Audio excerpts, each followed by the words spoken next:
civilian life and risk reversing the fragile political and security progress Lebanon had begun to make preceding the current crisis.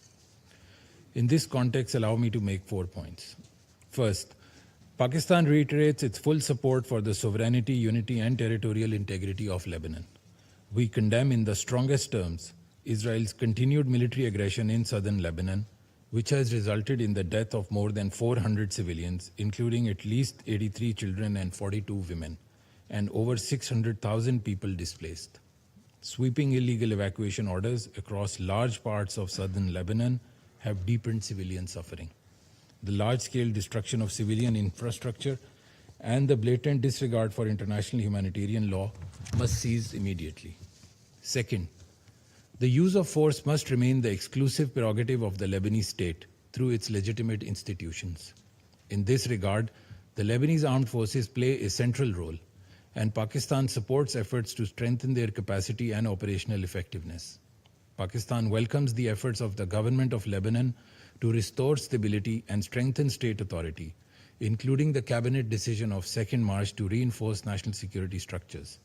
We also note Lebanon's de-escalation initiatives, including the 4-point plan advanced by its leadership to restore calm and stability. Third, Pakistan strongly condemns attacks on UN peacekeepers serving with UNIFIL, who have been injured in Israeli strikes. Peacekeepers operating under the UN flag carry out a vital mandate authorized by the Council. Their safety and security must be guaranteed at all times. Fourth, Israeli military activities in southern Lebanon, including the continued presence of forces and the establishment of positions inside Lebanese territory, are illegal and unacceptable. These Israeli actions, which are in contravention of international law, are also undermining the efforts of the government of Lebanon to ensure peace and stability in the country. We call for Israel's immediate, full, and unconditional withdrawal from all occupied Lebanese territories. Sustainable calm requires the full implementation of Security Council Resolution 1701 and unwavering respect for Lebanon's sovereignty and territorial integrity along the Blue Line. Mr. President, we echo the Secretary General's deep concern regarding the regional military escalation since 28th February, which has gravely undermined the November 2024 cessation of hostilities agreement. The situation in Lebanon cannot be viewed in isolation from this broader escalation across the Middle East. Heightened confrontation and unjustified attacks on several brotherly countries, which Pakistan has condemned, have gravely aggravated regional security and stability. At this critical juncture, dialogue and diplomacy must prevail over confrontation. De-escalation, restraint, and renewed diplomatic engagement are urgently required to prevent further deterioration of the regional security environment. Only through sustained political dialogue and respect for international law can the region move towards stability and peace. To conclude, Mr. President, Pakistan stands firmly with the government and people of Lebanon. The international community must take urgent action to prevent further escalation, alleviate human suffering, and support Lebanon's efforts to restore peace and stability across its territory. I thank you very much. I thank the representative of Pakistan for his statement. I now give the floor to the representative of Colombia. Señor presidente, agradezco a Estados Unidos en su calidad de presidente del Consejo de Seguridad para este mes por la organización de esta reunión. Asimismo, agradezco a la señora Rosemary Di Carlo, secretaria general adjunta de Asuntos Políticos y de Consolidación de la Paz, al señor Jean-Pierre Lacroix, secretario general adjunto de Operaciones de Paz, y al señor Tom Fletcher, secretario general adjunto de Asuntos Humanitarios y coordinador de socorro de emergencia. Asimismo, agradecemos a la briefer por su información. Señor presidente, los reportes oficiales y las noticias recientes evidencian que la situación humanitaria en Líbano es delicada. Al 7 de marzo, más de 100.000 personas estaban en refugios. Desde el 2 de marzo, casi 1 millón de personas habían sido desplazadas dentro del país. Cientos de miles más han sido afectadas por amplias órdenes de evacuación. Se ha registrado un elevado número de víctimas civiles, incluidas mujeres y niños. También se han verificado ataques contra instalaciones sanitarias y la seguridad y la vida del personal de mantenimiento de la paz se ha visto comprometida. Estos hechos muestran una crisis que avanza con rapidez y que exige una respuesta internacional urgente. En los últimos 2 años hemos sido testigos de cómo, justamente en esta región, el uso de la fuerza y el desdén por el derecho internacional pueden afectar la vida de millones de personas. Colombia expresa su profunda preocupación por la grave escalada registrada en los últimos días en la región y a propósito de esta reunión por el deterioro de la situación en Líbano, instamos a todas las partes a respetar e implementar plenamente la resolución 1701, a ejercer la máxima contención y garantizar la protección tanto de la población civil como del personal de Naciones Unidas. Mi país está convencido de que es imprescindible insistir en el retorno a los medios pacíficos, el diálogo, la mediación y los mecanismos existentes de resolución de controversias deben emplearse con urgencia para facilitar una desescalada sostenida y crear condiciones que permitan proteger a las comunidades a ambos lados de la línea sur. Por otro lado, Colombia desea expresar su solidaridad con el pueblo libanés y con todas las víctimas afectadas por los hechos de las últimas semanas. El respeto de la soberanía, la independencia política y la integridad territorial del Líbano no es negociable. Reafirmamos que el pleno cumplimiento de la Carta de Naciones Unidas y de las resoluciones pertinentes del Consejo de Seguridad es crucial. Asimismo, reconocemos los esfuerzos del gobierno por mantener el control efectivo de su territorio y los pasos que se han tomado para evitar el escalamiento de las hostilidades y evitar que el país sea arrastrado a un conflicto más amplio. Las decisiones recientes del gobierno libanés, incluyendo la propuesta de 4 puntos anunciada por su presidente, son expresiones del esfuerzo por lograr una desescalada rápida de la situación y proteger a su población. En lo referente a la dimensión humanitaria, la situación exige medidas inmediatas y prácticas. Es imprescindible habilitar accesos y corredores seguros para la asistencia, asegurar garantías de seguridad para el personal humanitario y establecer servicios esenciales en las áreas afectadas por las hostilidades. Estas acciones son condición previa para la protección efectiva de los civiles y la estabilización de la situación sobre el terreno. Recordamos que las partes están obligadas a respetar los principios correspondientes del derecho internacional humanitario. El cumplimiento estricto de estas obligaciones es esencial para frenar el deterioro y preservar la vida y la dignidad humanas.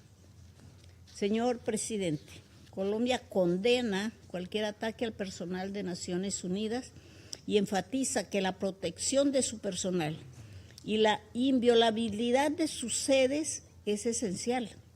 Todas las partes tienen la obligación jurídica y moral de garantizar su seguridad de conformidad con el derecho internacional y con las decisiones del Consejo de Seguridad. Cualquier amenaza o ataque socava la capacidad de la ONU para mantener la paz y seguridad internacionales, verificar hechos y prestar asistencia humanitaria. Deseamos condenar el ataque que tuvo lugar el 6 de marzo y expresamos solidaridad con los miembros de la misión que resultaron afectados. UNIFIL continúa desempeñando un papel indispensable, trabajando con dedicación para prevenir la escalada de tensiones y proteger a las comunidades civiles. Colombia reitera su apoyo y su reconocimiento a las y los miembros de la misión entendiendo que su labor en un contexto tan complejo es fundamental. Muchas gracias.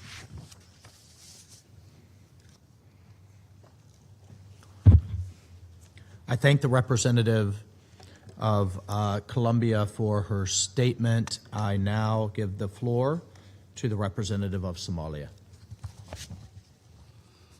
Thank you, Mr. President. I have the honor to deliver this statement on behalf of the A3, namely the Democratic Republic of Congo, Liberia, and my own country, Somalia. We thank USG DiCarlo, USG Lacroix, and USG Fletcher for their comprehensive briefings. We also thank Ms. Lynn Harfouch for her valuable contribution. We welcome the participation of the representative of Lebanon in today's meeting. The A3 views the escalation of hostilities in Lebanon since the beginning of March with the utmost gravity and concern. We are deeply alarmed by the mounting toll on human life and the destruction of civilian infrastructure, including densely populated residential areas.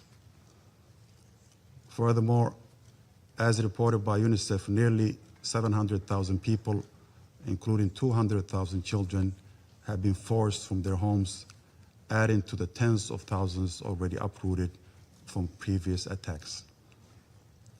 In that regard, we call for the protection of civilians and full adherence to international humanitarian law and international human rights law. The A3 is also gravely concerned about the March 6th incident against the United Nations Interim Force in Lebanon, UNIFIL, which resulted in injuries to 3 Ghanaian peacekeepers at their position in Al-Ghawza. This is a stark reminder of the perils faced by peacekeepers in Lebanon.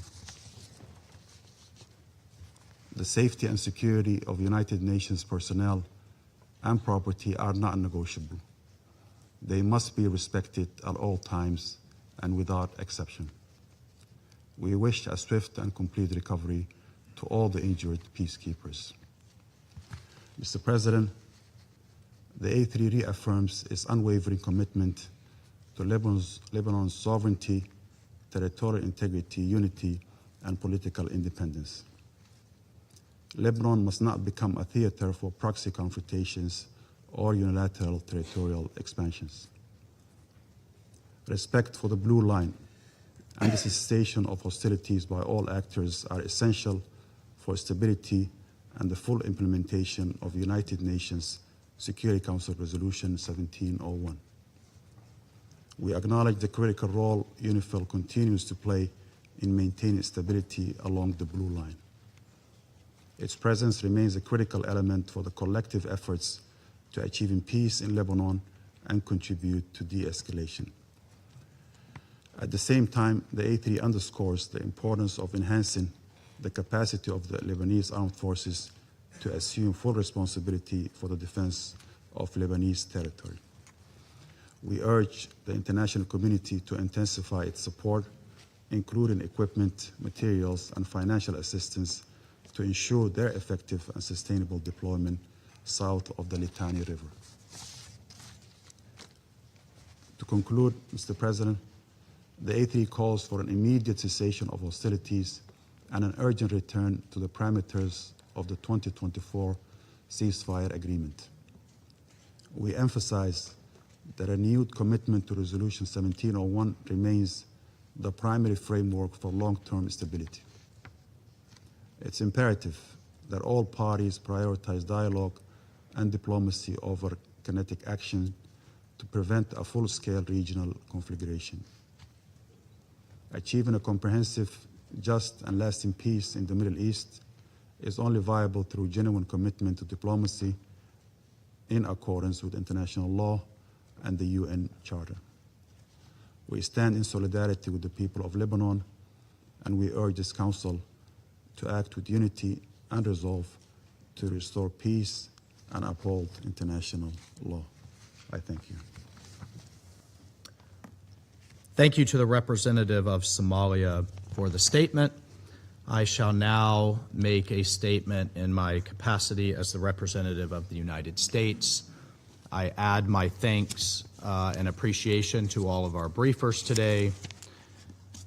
Colleagues, the United States condemns the attacks that Hezbollah, a longtime proxy of the Iranian regime, has launched against Israel. Hezbollah has yet again made it clear that it does not represent nor does it defend the people of Lebanon. It defends the interest of the Iranian regime. It is nothing more than a proxy and, frankly, an obstacle to Lebanon becoming a peaceful, stable, and functioning state, something I think we all would like to see and encourage. We recognize Israel's legitimate security needs and its right to defend itself from the Iranian regime and Hezbollah, which are two sides of the same coin. And we ask all of you, we ask our colleagues, how long will the world continue to tolerate the Iranian regime as the world's largest state sponsor of terrorism, sowing havoc around the world as it seeks to export its so-called revolution? I ask you, what country can legitimately say it's better off or more stable because of Iranian influence over the decades? Yemen? No. Lebanon? No. Syria? Absolutely not. Iraq? No.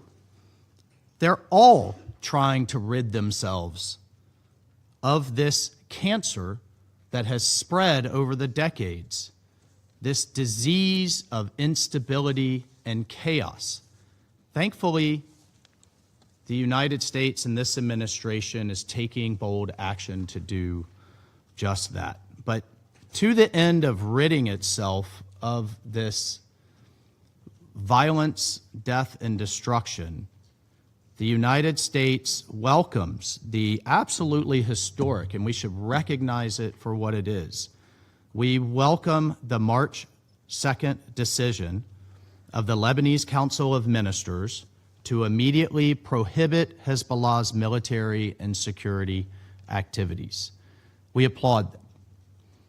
As the government of Lebanon said in its letter to this council on March 2nd, these activities, the activities of Hezbollah, disregard the will of the majority of the Lebanese people. In fact, it's endangering them. That statement is an absolutely historic milestone on the road to ending Hezbollah's long and destructive influence in Lebanon. The next milestone is implementation, and Lebanon's security services must enforce this policy and prosecute those who violate it. Now is the time for the government of Lebanon to take back control of the entirety of its country. The United States absolutely supports that endeavor and that mission. We urge our friends in Lebanon to not let this moment slip away. Our message is clear: take your country back. And we are all too happy to apply the time and treasure necessary to do that. The United States also commends the actions of the Lebanese government to expel Iran's Islamic Revolutionary Guard Corps, the IRGC, which has undermined Lebanese sovereignty for decades and provides oxygen, provides money, provides weapons to Hezbollah's terrorist plots in Lebanon and across the globe. The world must now come together in supporting Lebanon's efforts. The world must come together now in supporting Lebanon's efforts to exercise its sovereignty across every inch of Lebanese territory. The United States stands with the Lebanese people who were dragged into yet another war by Hezbollah at the behest of Iran. We are responding to the civilian consequences of this recklessness by providing immediate, life-saving humanitarian assistance to hundreds of thousands of now displaced Lebanese. Since 2012, The United States has provided more than $4.4 billion in humanitarian assistance to support Lebanon. And we commend the many humanitarians on the ground who are aiding in this effort. We also express our hopes for the full recovery for the UNIFIL peacekeepers who were recently injured. Peacekeepers take on exceptional risks in these conflict zones for the advancement of peace and security. We recognize that, and we call on all parties to respect the safety and security of these men and women as they assume this important role. Colleagues, the international community must unite in supporting the Lebanese government and our Israeli partners in the full implementation of Resolution 1701. I think we've seen real progress in that regard. This Council must condemn all acts that undermine Resolution 1701, and the way forward involves the international community standing firmly in support of Lebanon's efforts to exercise its territorial sovereignty and restore state authority. And we will continue to work alongside partners to create lasting peace and security in Lebanon. I thank you. I will resume my function as President of the Council, and I give the floor to the representative of Lebanon for his statement. سيد الرئيس، أود أن أشكركم بداية على عقد هذه الجلسة الطارئة بناء على طلب الجمهورية الفرنسية ودعم كل من المملكة المتحدة، اليونان، الدنمارك، لاتفيا ومملكة البحرين. وأشكر أيضا السيدة دي كارلو والسيد لاكروا والسيد فليتشر والسيدة حرفوش على الإحاطات التي تقدموا بها. السيد الرئيس، نجتمع في ظرف يجد فيه لبنان نفسه عالقا في حرب لم يخترها بين إسرائيل وحزب الله، طرف لا يعرف أي احترام لقوانين الحرب ويتمادى باعتداءاته على لبنان، وحزب حظر مجلس الوزراء اللبناني نشاطاته العسكرية والأمنية وصنفها بأنها خارجة عن القانون. وها نحن من جديد أمام واقع أليم لا يخدم لبنان ولا اللبنانيين الذين باتوا يواجهون الموت والدمار والتهجير. ليناهز عدد النازحين اللبنانيين مليونا، بعضهم بلا مأوى يليق بالكرامة الإنسانية. ومع كل صباح نستفيق على أعداد جديدة من الضحايا الأبرياء، بينهم نساء وأطفال، وعلى إنذارات بإخلاء مناطق بأكملها ودمار يطال الممتلكات الخاصة والعامة. الأمر الذي يخلق أوضاعا بالغة الصعوبة للحكومة اللبنانية التي تعمل جاهدة لإعادة وضع لبنان على سكة التعافي والإصلاح وبناء المؤسسات. السيد الرئيس، نود أن ننوه إلى أن الحكومة اللبنانية عبرت بوضوح عن رفضها التام وإدانتها لعملية إطلاق الصواريخ التي تبناها حزب الله يوم 2 آذار الجاري، كما أبلغناكم بموجب الرسالة التي وجهناها إليكم في اليوم عينه. وقد أكدت حكومتنا أن هذه العملية تتناقض مع قراراتها بحصر قرار السلم والحرب بالدولة اللبنانية وحدها، ومع مبدأ رفض زج لبنان في الحرب الإقليمية الدائرة، إضافة إلى أن هذه العملية تشكل خروجا على مقررات مجلس الوزراء وتهدف إلى تقويض مصداقية الدولة اللبنانية.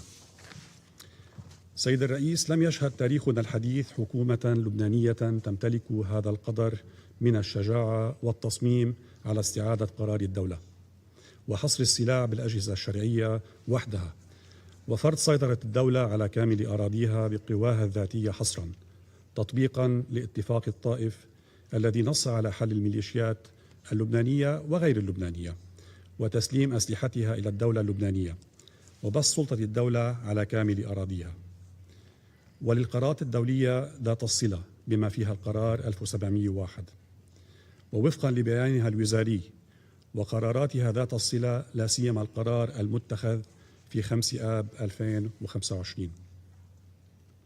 وللتذكير فإنه في 2 آذار الجاري قررت الحكومة الحظر الفوري لنشاطات حزب الله الأمنية والعسكرية كافة واعتبارها خارجة عن القانون، وإلزامه بتسليم سلاحه إلى الدولة اللبنانية وحصر عمله في المجال السياسي ضمن الأطر الدستورية والقانونية. وبتاريخ لاحق في 5 آذار الجاري اتخذت قراراً إضافياً يقضي بتكليف المؤسسات الأمنية التحقق من وجود عناصر من الحرس الثوري الإيراني في لبنان وترحيلهم فور تحديدهم، كما اتخذت قراراً آخر يقضي بموجب الاستحصال على موافقات مسبقة لإصدار تأشيرات دخول للرعايا الإيرانيين الراغبين بزيارة لبنان. السيد الرئيس، لن نقبل بإعادة استحضار الماضي، فالشعب اللبناني لا يريد الحرب، وحكومة لبنان ماضية في وضع قراراتها موضع التنفيذ ولن تتراجع عنها، لكن تبقى أولويتنا اليوم وقف هذه الحرب وحماية بلدنا وضمان أمن وسلامة شعبنا، فمن حقنا أن نعيش بسلام وأمن في وطننا وضمن محيطنا. ولتحقيق هذه الغاية أعربت الحكومة اللبنانية عن استعدادها الدخول في مفاوضات مع إسرائيل برعاية دولية وبمشاركة مدنيين لتسوية جميع المسائل العالقة. كما دعا فخامة رئيس الجمهورية المجتمع الدولي قبل يومين إلى دعم وتنفيذ المبادرة التي أطلقها، وقوامها التالي إرساء هدنة كاملة مع وقف لكل الاعتداءات الإسرائيلية البرية والبحرية والجوية على لبنان. ثانياً، المسارعة إلى تقديم الدعم اللوجستي الضروري للقوى المسلحة اللبنانية. ثالثاً، قيام القوى المسلحة اللبنانية بالسيطرة على مناطق التوتر ومصادرة كل سلاح فيها وتسليم سلاح حزب الله ومخازنه ومستودعاته وفق المعلومات والمعطيات الممكن توفرها لها. رابعاً، بشكل متزامن يبدأ لبنان وإسرائيل مفاوضات مباشرة برعاية دولية للتوصل إلى تنفيذ تفاصيل كل ما سبق.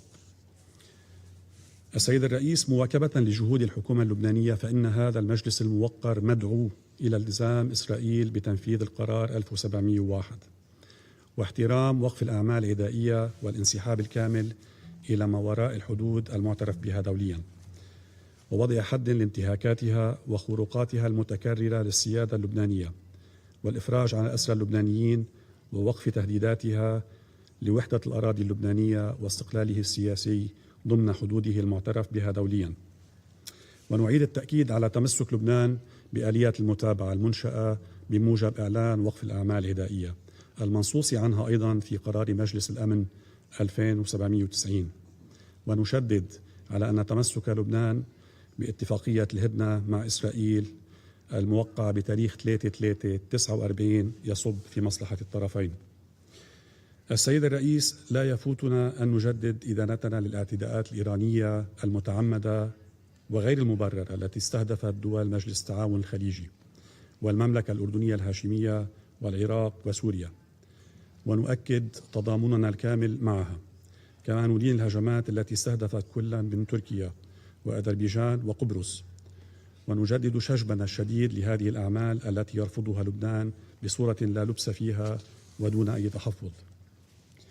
كما ندين الاعتداءات التي تتعرض لها قوات الأمم المتحدة المؤقتة في لبنان من أي جهة أتت، ونعيد التأكيد على امتناننا لهذه القوى وللدول المساهمة فيها ولتضحيات العاملين فيها، لا سيما أولئك الذين قضوا في لبنان خدمة للأمن والسلم الدوليين. وندين بأشد العبارات استهداف مقر الكتيبة الغانية، ونعرب عن تضامننا الكامل مع غانا وقيادة اليونيفيل مع تمنياتنا بالشفاء العاجل للمصابين.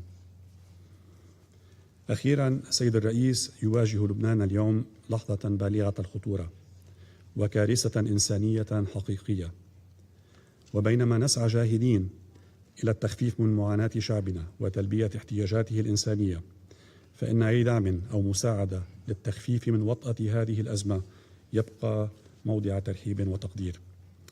نكرر مرة أخرى بأن لبنان لن يقبل بتحويله إلى ساحة لتصفية الحسابات، وسنواصل السعي لإخراج وطننا من هذه المحنة أكثر قوة ومناعة. شكرا سيد الرئيس. I thank the representative of Lebanon for the statement. I now give the floor to the representative of Israel. Thank you, Mr. President. First, I would like to congratulate the United States for taking the presidency for the month of March, and I also would like to thank the briefers. Mr. President, since the 2nd of March, Hezbollah has launched wave after wave of attacks against Israel. More than 880 rockets and missiles, more than 60 UAVs, more than 15 anti-tank guided missiles. Hezbollah itself has been clear about why, and I quote, to avenge the death of Ayatollah Khamenei, not to defend Lebanon, not to protect Lebanese citizens, but to serve the agenda of the Iranian regime. Just days ago, they vowed to fight to the last breath.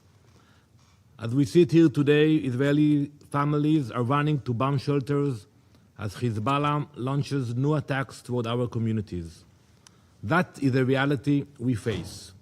That is why Israel is now operating in Lebanon to stop this threat. Mr. President, to understand where we are today, we must look at what has happened since October 7th. For years, Hezbollah grew into one of the most powerful non-state armed organizations in the world. It began way back in the 80s, when Lebanon was in the middle of a civil war. But over time, it became something more dangerous, a proxy army built by Iran, funded by Iran, trained by Iran, armed by Iran. By 2024, Hezbollah had between 150,000 and 200,000 rockets and missiles. Think about that. The largest arsenal ever held by a non-state actor. Think about your countries. Most of your countries do not have the capacity of 200 missiles and rockets. A war machine built over decades with one purpose: Israel's destruction. After Hamas's October 7th attacks, Hezbollah opened a second front from Lebanon. For months, Israel's northern communities came under fire. Rockets, drones, missiles launched across the border. We responded. Israel responded with targeted operations against Hezbollah's command networks and military infrastructure. I want to remind you that during that operation, senior leadership was eliminated, including their leader, Hezbollah leader Hassan Nasrallah, a terrorist with blood on his hands. Command structures were disrupted. Around 3,000 fighters from the Radwan force were taken off the battlefield. They lost roughly 80% of its rocket capability. The army Iran spent decades building, we broke it. But Hezbollah was not fully eliminated. We have to admit it. Instead of stepping back after the ceasefire, it rearmed, restocked, it rebuilt, and it did so with the help of the Iranian regime. During the first year after the ceasefire, Iran funneled more than $1 billion to Hezbollah. It continues to receive over $50 million every month to rebuild its military machine. Tehran funds it, Tehran arms it, Tehran directs it. Hezbollah pulls the trigger, but the Ayatollahs in Tehran pull the strings. All of this in direct violation of Security Council Resolution 1701. Mr. President, that resolution required the area between the Blue Line and the Litani River to be free of Hezbollah weapons and terrorists. You all voted on this resolution.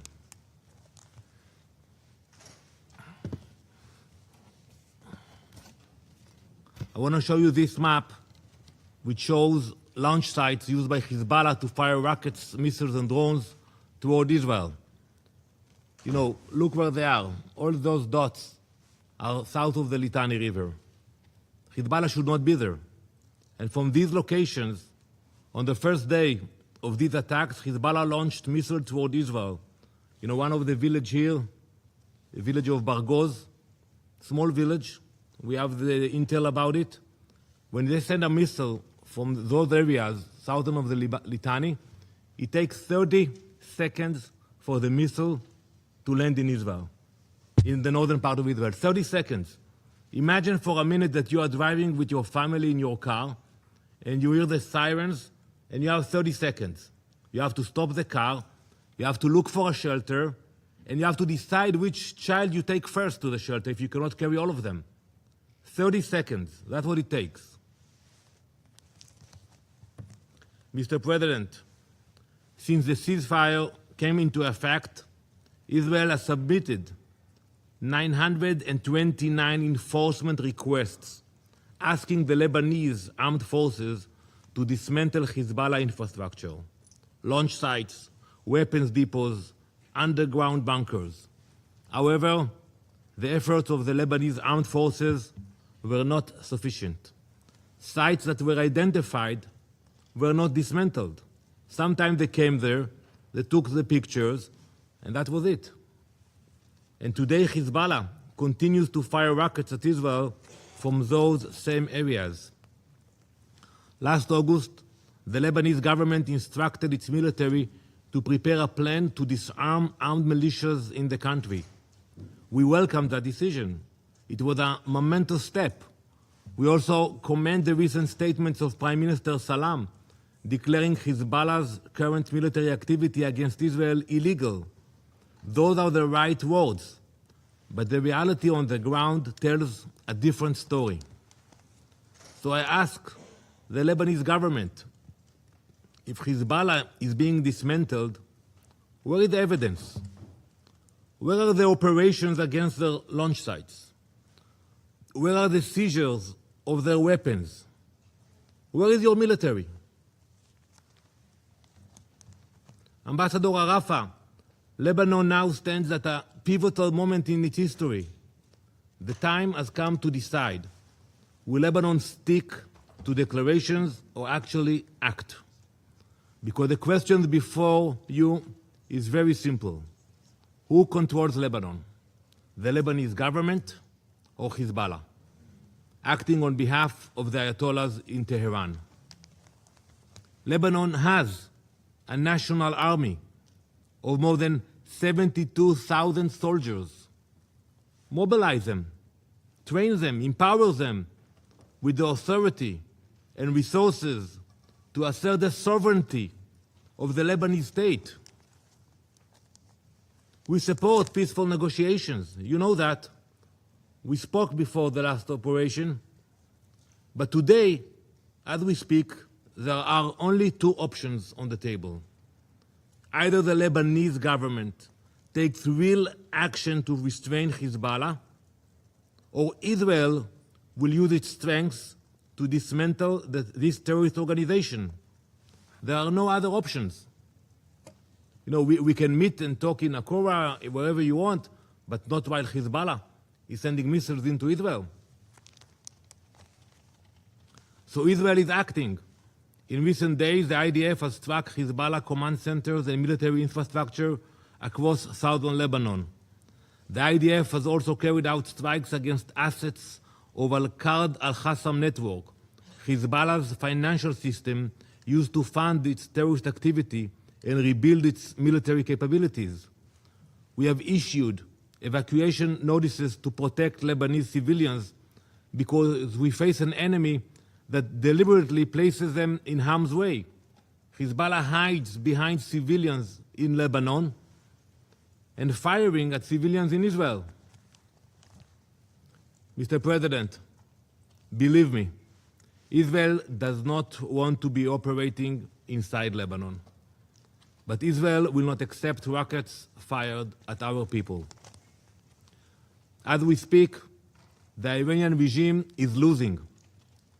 And like many failing regimes, it is lashing out at its neighbors across the region, indiscriminately attacking civilians. You will meet at 3 p.m. to discuss that. And its proxy Hezbollah is doing exactly the same to Israel. Many countries in our region have drawn the right conclusion. They are distancing themselves from Tehran, strengthening their defenses, protecting their sovereignty. Lebanon now faces that same choice. Israel will continue confronting the terror network built by Tehran, and we will do whatever is necessary to ensure that rackets and terror can no longer threaten our people. Thank you, Mr. President. I thank the representative for Israel for the statement. I now give the floor to the representative of the Syrian Arab Republic. شكرا السيد الرئيس. أشكركم على عقد هذا الاجتماع الهام، والشكر موصول للبعثة الدائمة لفرنسا لدعوتها لعقد هذا الاجتماع الطارئ مع عدد من الدول الأخرى، وكذلك أشكر مقدمي الإحاطات. تعرب الجمهورية العربية السورية عن قلقها إزاء التصعيد الخطير الحاصل في المنطقة، والذي كان له ارتدادات كبيرة على كافة الصعد السياسية والأمنية والاقتصادية. ومن جملة هذه الارتدادات ما يتعرض له لبنان الشقيق وشعبه وبنيته التحتية. تؤكد سوريا على دعمها لسلامة لبنان وأمنه، وتستنكر التصعيد والقصف الذي يتعرض له، والذي من شأنه أن يعرقل دور الدولة اللبنانية في تنفيذ مهامها ومسؤولياتها، ومن بينها جهود نزع سلاح حزب الله.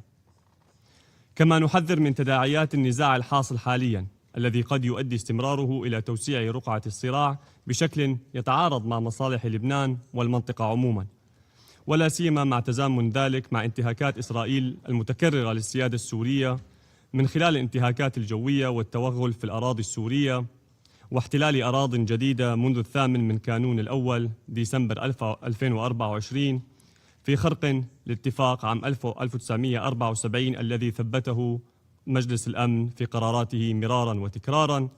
ونرحب هنا سيد الرئيس ونشكر جهود الولايات المتحدة بقيادة الرئيس ترامب على دورها في الوساطة لحل هذا الأمر. السيد الرئيس، ترفض سوريا سياسات تهجير المدنيين تحت وطأة القصف والتدمير، لما له من تداعيات إنسانية كبيرة على لبنان وسوريا معا، وسيكون من الصعب احتواؤها.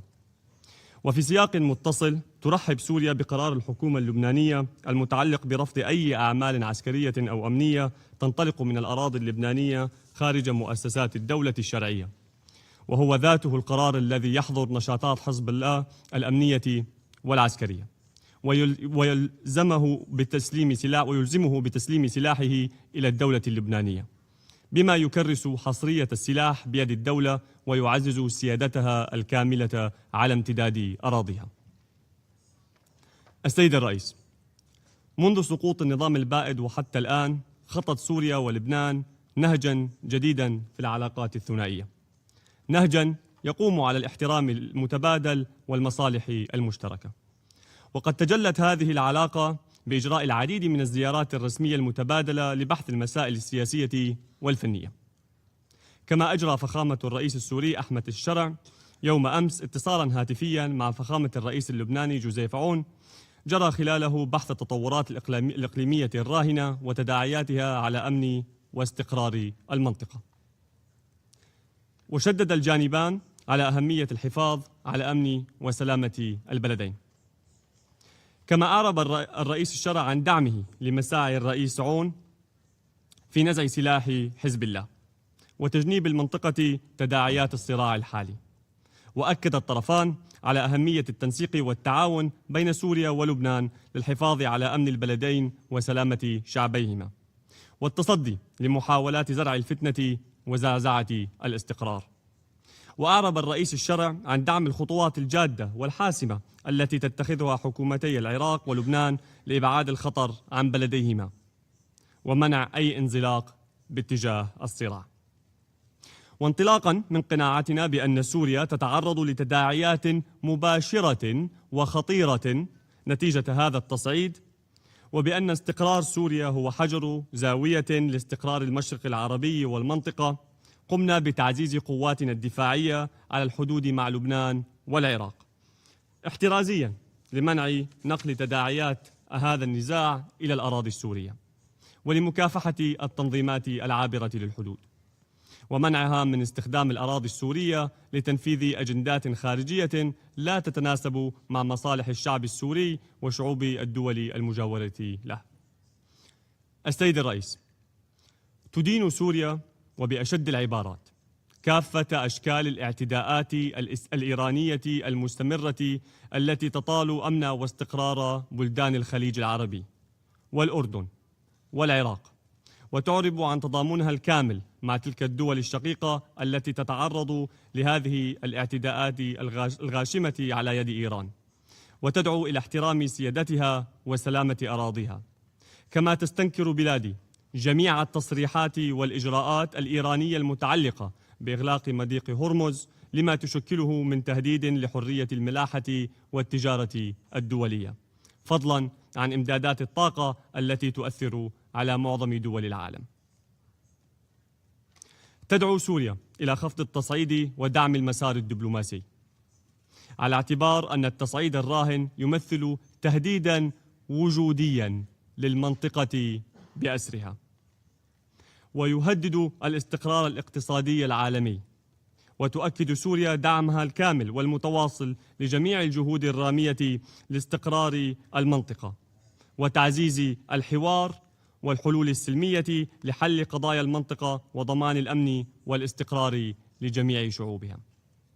كما ندعو مجلس الأمن للضغط على إسرائيل لوقفه اعتداءاته على لبنان وشعبه الشقيق، ونعيد التأكيد على وحدة لبنان وسلامة إقليمه، وعلى الدور الهام الذي يطلع به الجيش الوطني اللبناني كضامن لأمن واستقرار لبنان. ونشدد على أهمية الحفاظ على سلامة أفراد قوات اليونيفيل العاملة في لبنان والأوندوف في سوريا، ونندد بالاعتداء الذي وقع عليها يوم الجمعة الماضي والذي تسبب بإصابة ثلاثة من أفرادها. ختاماً السيد الرئيس، تضامناً مع الأشقاء في دول الخليج العربي والأردن، قامت سوريا برعاية مشروع القرار في مجلس الأمن الذي قدمته مملكة البحرين الشقيقة نيابة عنهم، والذي يدين الاعتداءات الإيرانية غير المبررة عليهم، والذي يطالب بوقفها فوراً، وتدعو جميع الدول الأعضاء في مجلسكم الموقر للتصويت لصالحه. شكراً السيد الرئيس.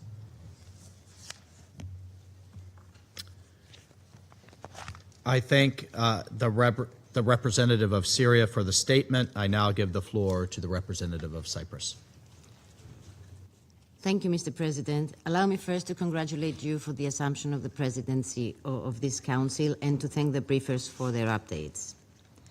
Madam President, Cyprus is a UN and EU member state most closely connected to the region, and Lebanon is not a distant issue for us. President Christodoulidis, also as Cyprus holds the rotating presidency of the Council of the European Union, has been in constant touch with President Aoun as regards the escalating situation. We call on all parties to exercise utmost restraint. Civilians must always be protected, and international humanitarian law must always be respected as well. We condemn the attacks carried out by Hezbollah against Israel following the former's decision to align with the Iranian attacks. At the same time, while Israel has the right to self-defense in line with international law, we are concerned about the intensification of military operations which have caused mass displacement. Cyprus is steadfast in its support for Lebanon's independence, sovereignty, and territorial integrity. We therefore welcome the recent decision of the Lebanese government to prohibit military and security activities and to disarm Hezbollah. We also welcome the public statements of the Lebanese Foreign Minister Raghi, who conveyed his strong condemnation of the reported drone attacks that may have originated from Lebanese territory towards the island of Cyprus. Strengthening state authority across the entire territory of Lebanon is essential. The monopoly on legitimate force must rest solely with the Lebanese armed forces. Cyprus has long supported the Lebanese armed forces and will continue to do so as a strategic priority. We will continue providing training and financial assistance, including through our participation in the Military Technical Committee for Lebanon. The full implementation of the United Nations Security Council Resolution 1701 remains essential for restoring stability along the Blue Line.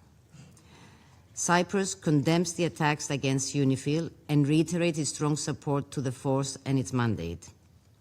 Allow me also to express our solidarity with the Ghanaian government whose contingent was attacked.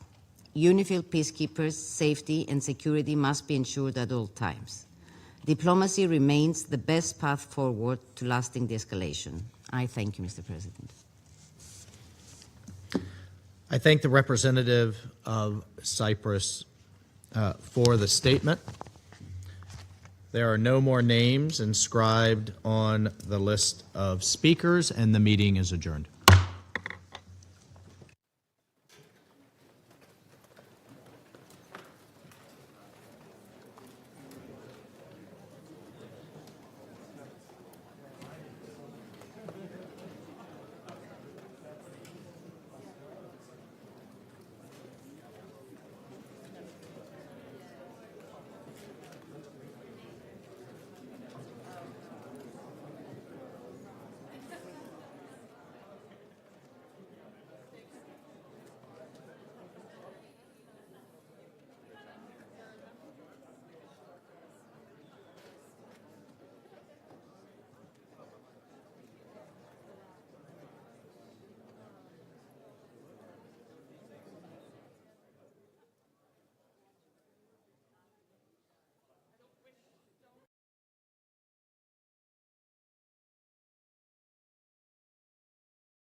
The 10,119th meeting of the Security Council is called to order. The provisional agenda for this meeting is the situation in the Middle East. The agenda is adopted. In accordance with Rule 37 of the Council's Provisional Rules of Procedure, I invite the representatives of Albania, Algeria, Andorra, Antigua and Barbuda, Argentina, Australia, Austria, Bahamas, Bangladesh, Barbados, Belgium, Benin, Bhutan, the plurinational state of Bolivia, Bosnia and Herzegovina, Brunei, Bulgaria, Cabo Verde, Canada, Central African Republic, Chad, Chile, Comoros, Costa Rica, Croatia, Cyprus, Czech Republic, Djibouti, Dominica, Dominican Republic, Ecuador, Egypt, Equatorial Guinea, Estonia, Eswatini, Ethiopia, Fiji, Finland, Gabon, Gambia, Georgia, Germany,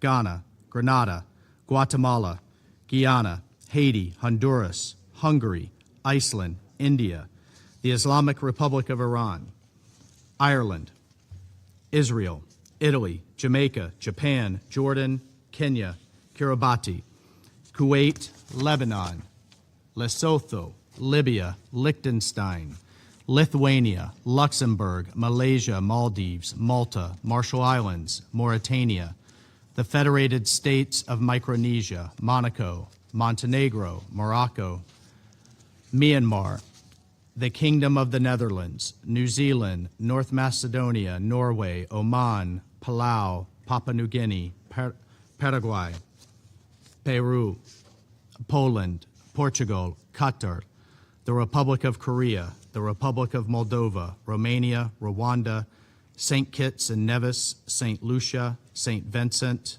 and the Grenadines, San Marino, Sao Tome and Principe, Saudi Arabia, Senegal, Serbia, Sierra Leone, Singapore, Slovakia, Slovenia, South Sudan, Spain, Sudan, Suriname, Sweden, the Syrian Arab Republic, Timor-Leste, Togo, Tonga, Trinidad and Tobago, Tunisia, Tuvalu, Uganda, Ukraine, the UAE, Tanzania, Uruguay, Uzbekistan, Vanuatu, Yemen, and Zambia to participate in this meeting. It is so decided. The Security Council will now begin its consideration of item 2 of the agenda.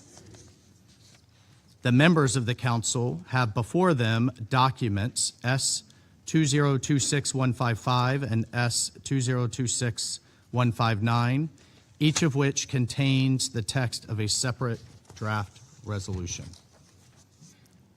The Council is ready to proceed to the vote on the first draft resolution before it, document S-2026155. I now give the floor to those members of the Council who wish to make statements before the vote. I give the floor to the representative of Bahrain. شكرا سيد الرئيس.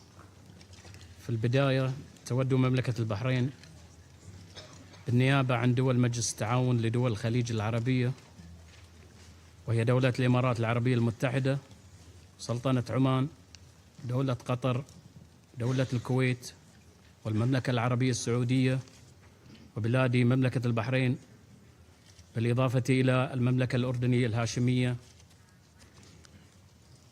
أن تعرب عن تقديرها لدولة الرئاسة على عقد هذه الجلسة الهامة، كما تتقدم بالشكر لأعضاء مجلس الأمن على اهتمامهم بالنظر في مشروع القرار المعروض أمام المجلس اليوم. كما نعرب عن امتناننا العميق لجميع الدول الأعضاء بالأمم المتحدة والتي شاركت في رعاية هذا القرار والتي بلغ عددها 135 دولة، حيث أن هذا الدعم الواسع من المجتمع الدولي يعكس إدراكا جماعيا لخطورة العدوان الإيراني الغاشم الذي تعرضت له مملكة البحرين ودول مجلس التعاون لدول الخليج العربية والمملكة الأردنية الهاشمية خلال الأيام 12 الماضية. سيد الرئيس، لقد شهدت منطقتنا خلال الأيام الماضية سلسلة من الاعتداءات الخطيرة التي استهدفت منشآت مدنية وبنية تحتية حيوية ومناطق سكنية في عدد من دول المنطقة بما في ذلك بلادي مملكة البحرين، الأمر الذي أسفر عن سقوط ضحايا وإصابات بين المدنيين الأبرياء وأضرار واسعة في المرافق الحيوية. وتمثل هذه الأعمال العدائية تصعيدا خطيرا يهدد الأمن والاستقرار في المنطقة ويقوض مبادئ القانون الدولي.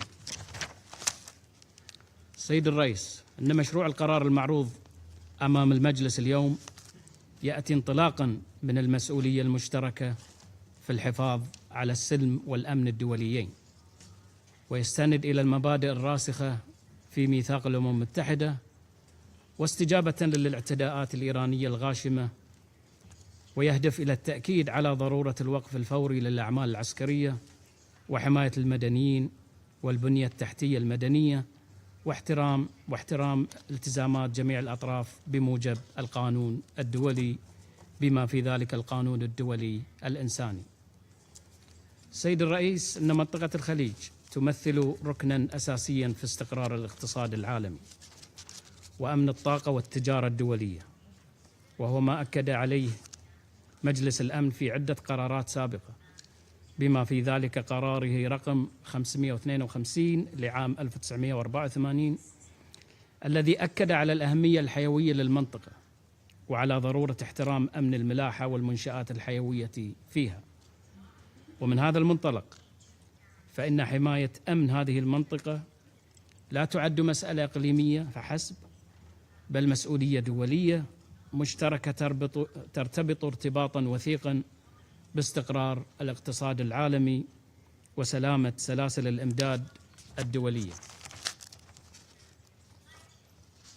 إن مشروع القرار المطروح اليوم يعكس موقفا مبدئيا يهدف إلى تعزيز حماية سيادة الدول واحترام القانون الدولي ومنع التصعيد وحماية المدنيين وصون أمن واستقرار المنطقة. وإذ نتطلع إلى دعم أعضاء المجلس لهذا المشروع، فإننا نأمل أن يبعث المجلس برسالة واضحة تؤكد تمسك المجتمع الدولي بالمبادئ الأساسية لميثاق الأمم المتحدة وبضرورة حماية سيادة الدول وسلامة أراضيها. وشكرا سيد الرئيس.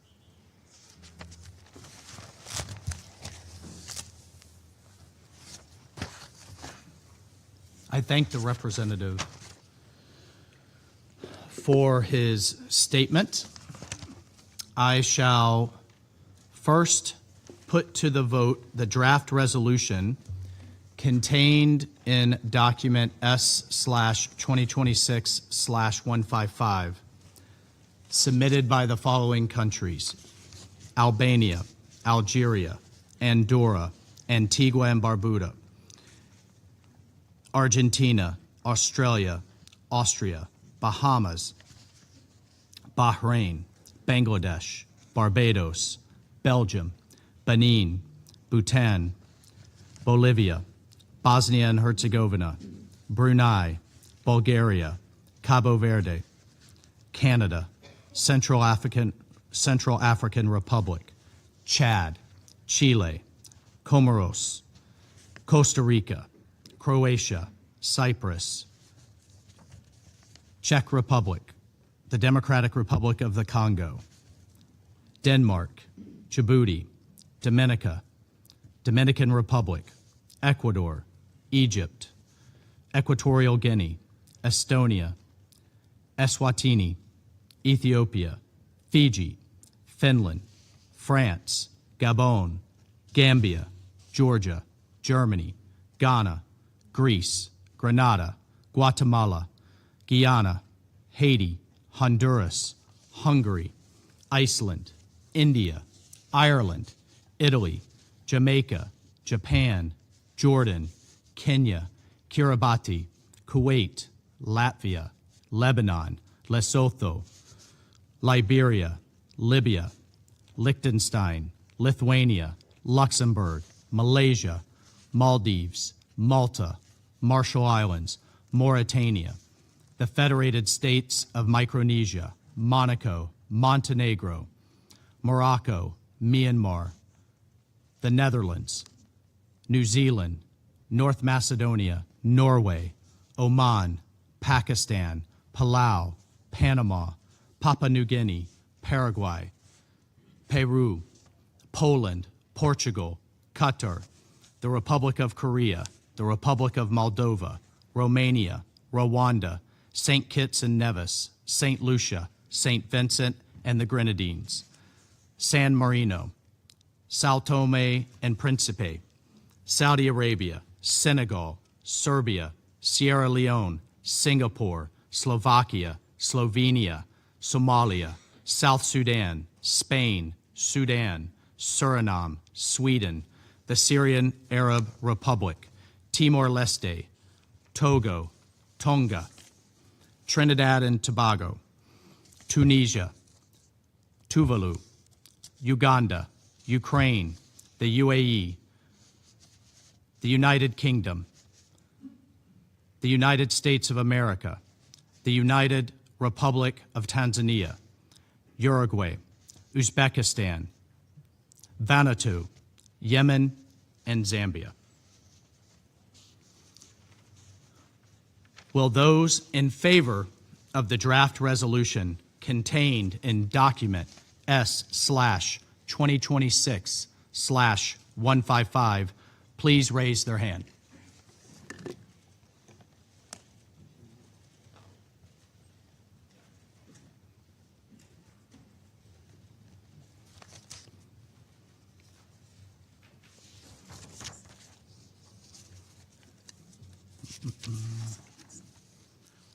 Will those against the resolution please raise their hand?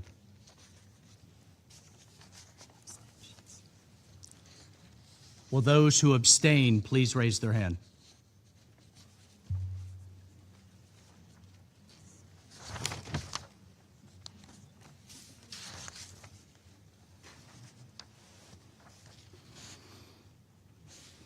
The result of the voting is as follows: 13 votes in favor, 0 votes against, 2 abstentions.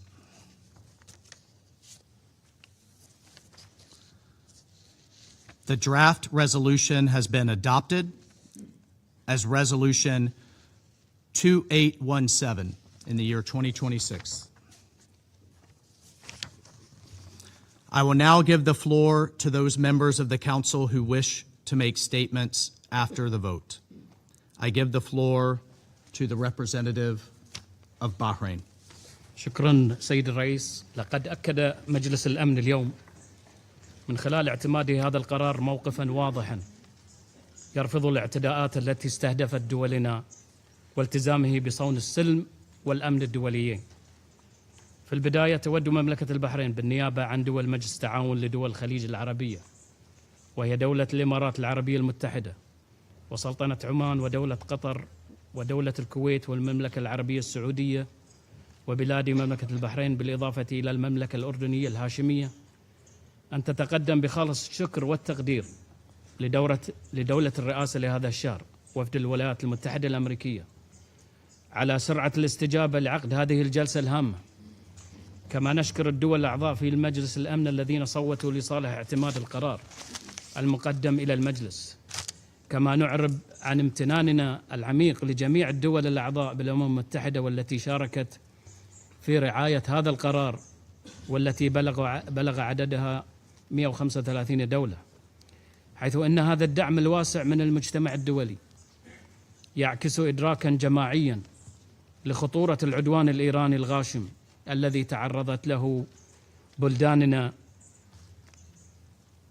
مملكة البحرين ودول مجلس التعاون لدول الخليج العربية والمملكة الأردنية الهاشمية خلال 12 يوما الماضية. سيد الرئيس، إن اعتماد هذا القرار اليوم يمثل رسالة واضحة وموحدة من مجلس الأمن بأن الاعتداءات الصاروخية والهجمات بالطائرات المسيرة التي شنتها ولا تزال تشنها الجمهورية الإسلامية الإيرانية والتي استهدفت عددا من دول المنطقة بما في ذلك بلادي مملكة البحرين هي أعمال مرفوضة تشكل انتهاكا صارخا لميثاق الأمم المتحدة وللقواعد الأساسية للقانون الدولي ومبادئ حسن الجوار. سيد الرئيس، لقد شهدت منطقتنا خلال الأيام الماضية سلسلة من الاعتداءات الآثمة التي استهدفت منشآت مدنية وبنية تحتية ومناطق سكنية في عدد من دول المنطقة، وأسفرت عن سقوط ضحايا وإصابات بين المدنيين الأبرياء. ويؤكد اعتماد المجلس لهذا القرار اليوم أن المجتمع الدولي يقف صفا واحدا في مواجهة هذه الأعمال العدائية، وأن أمن المنطقة واستقرارها يشكلان جزءا لا يتجزأ من منظومة الأمن والسلم، كما أن هذه المنطقة تمثل شريانا حيويا للاقتصاد العالمي وممرا أساسيا للتجارة الدولية وسلاسل الإمداد والطاقة. وقد أكد المجلس في القرار الذي اعتمده اليوم وكذلك في قرارات سابقة على الأهمية الحيوية لمنطقة الخليج العربي للاستقرار الاقتصادي العالمي وضرورة صون أمن الملاحة والمنشآت الحيوية فيها. وعليه فإن ضمان أمن هذه المنطقة لا يعد مسألة إقليمية فحسب، بل مسؤولية دولية مشتركة ترتبط ارتباطا وثيقا باستقرار الاقتصاد العالمي وأمن الطاقة والتجارة الدولية. سيد الرئيس، إن مملكة البحرين ودول مجلس التعاون لدول الخليج العربية والمملكة الأردنية الهاشمية تؤكد مجددا حقها الكامل والأصيل في الدفاع عن نفسها واتخاذ جميع التدابير اللازمة لحماية سيادتها وسلامة أراضيها وفقا للمادة 51 من ميثاق الأمم المتحدة وفي إطار القانون الدولي. سيد الرئيس، وإننا إذ نعرب عن التقدير لموقف مجلس الأمن نود في هذه المناسبة أن نتوجه بالتحية والتقدير إلى رجال قوة دفاع البحرين ومنتسبي وزارة الداخلية وكافة الجهات العسكرية والأمنية في المملكة الذين أثبتوا أعلى درجات الكفاءة والجاهزية في التصدي لهذه الهجمات والدفاع عن أراضي المملكة وسلامة مواطنيها والمقيمين فيها. كما نتوجه بالتحية والتقدير إلى كافة القوات العسكرية والأمنية في دول مجلس التعاون لدول الخليج العربية والمملكة الأردنية الهاشمية، وكذلك للقوات الحليفة التي تعمل بكفاءة وجاهزية عالية قل نظيرها وبروح من التضامن والمسؤولية المشتركة لحماية أمن واستقرار الخليج العربي وصون سلامة شعوبه. سيد الرئيس، إن اعتماد هذا القرار اليوم يعكس موقفا واضحا من المجتمع الدولي في الوقوف بحزم في مواجهة التهديدات التي تطال الأمن الإقليمي والدولي، ويعكس التزام مجلس الأمن بالاطلاع بمسؤولياته في صون السلم والاستقرار الدولي. كما يبعث برسالة واضحة مفادها أن المجتمع الدولي يتخذ موقفا حازما في رفض هذه الأعمال العدائية الإيرانية الآثمة التي تستهدف الدول ذات السيادة وتهدد أمن شعوبها واستقرارها، ولا سيما في منطقة ذات أهمية استراتيجية للاقتصاد العالمي وأمن الطاقة والتجارة الدولية، وهو ما أكد عليه قرار مجلس الأمن رقم 552 الذي شدد على الأهمية الحيوية لمنطقة الخليج للاستقرار الاقتصادي العالمي وحرية الملاحة الدولية. في الختام، تؤكد مملكة البحرين التزامها الراسخ بمقاصد ومبادئ ميثاق الأمم المتحدة، كما تؤكد استمرارها في العمل مع شركائها الإقليميين والدوليين لتعزيز الأمن والاستقرار في المنطقة وصون ما عرف عن دولنا من أمن وأمان وازدهار بالرغم من مساعي من لا يشاطرنا هذا المسار في إبعادنا عنه. وشكرا سيد الرئيس. I thank the representative of Bahrain for his statement. I now give the floor to the representative of the United Kingdom, of France. Merci, Monsieur le Président. Monsieur le Président, la France a voté en faveur du projet de résolution présenté par Bahreïn au nom des États du Conseil de coopération du Golfe et de la Jordanie. Nous avons soutenu et coparrainé ce projet avec près de 135 pays. 135 pays, c'est-à-dire une écrasante majorité des membres de notre organisation. Puissant message à l'Iran. Nous l'avons adopté parce qu'il porte une condamnation nécessaire par le Conseil de sécurité des frappes indiscriminées menées par l'Iran contre ses voisins régionaux depuis une dizaine de jours. Le Moyen-Orient, une fois encore, est plongé dans la guerre. Cette guerre porteuse de risques graves pour la sécurité régionale doit cesser au plus vite. Seul le respect du droit international et la diplomatie peuvent assurer de façon durable la sécurité et la stabilité de la région. Or, dans cette escalade et l'extension de cette guerre, l'Iran a pris une responsabilité majeure. Je ne m'étendrai pas ici sur les responsabilités liées aux menaces de long terme que fait peser l'Iran sur la région et sur le monde, qu'il s'agisse des risques de prolifération liés à son programme nucléaire, du développement de son programme balistique ou du soutien à ses milices qu'il appuie, finance et entraîne dans la région. Le Conseil reste saisi de ces menaces et doit appliquer les régimes de sanctions qu'il a adoptés pour répondre à certaines d'entre elles. Nous reviendrons notamment sur les menaces relatives au programme nucléaire et balistique iranien lors de la réunion sur le comité 1737 qui doit se tenir prochainement.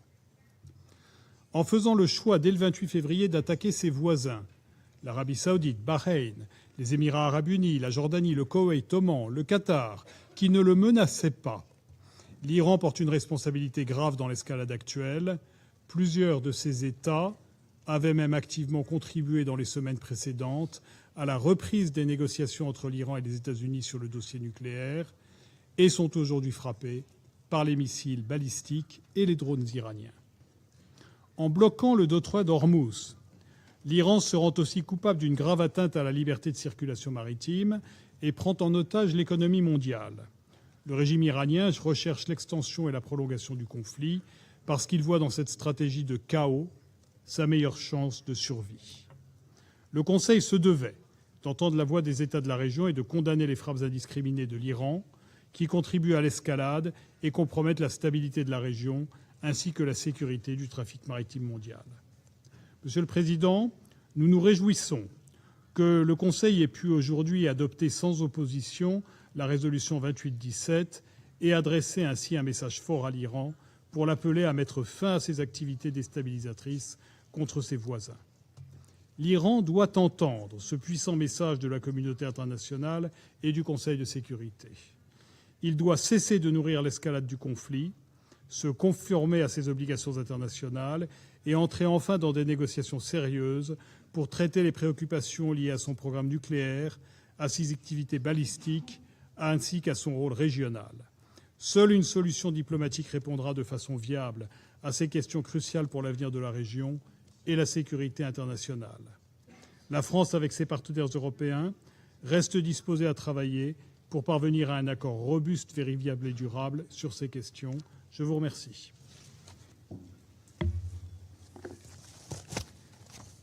I thank the representative of France for the statement. I give the floor to the representative of the United Kingdom. Thank you, President. Colleagues, in adopting this resolution, the Council sends a clear message of condemnation of Iran's reckless attacks against the Gulf states and Jordan. It is right that this Council wholeheartedly condemns Iran's attacks, which pose a serious threat to our partners in the Gulf and to Jordan, and risk further regional and global conflagration.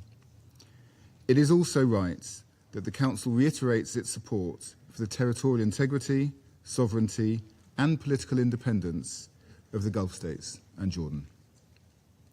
We welcome Bahrain's leadership on this important resolution, even as they continue to face attacks against civilian infrastructure, resulting in injuries and the loss of life.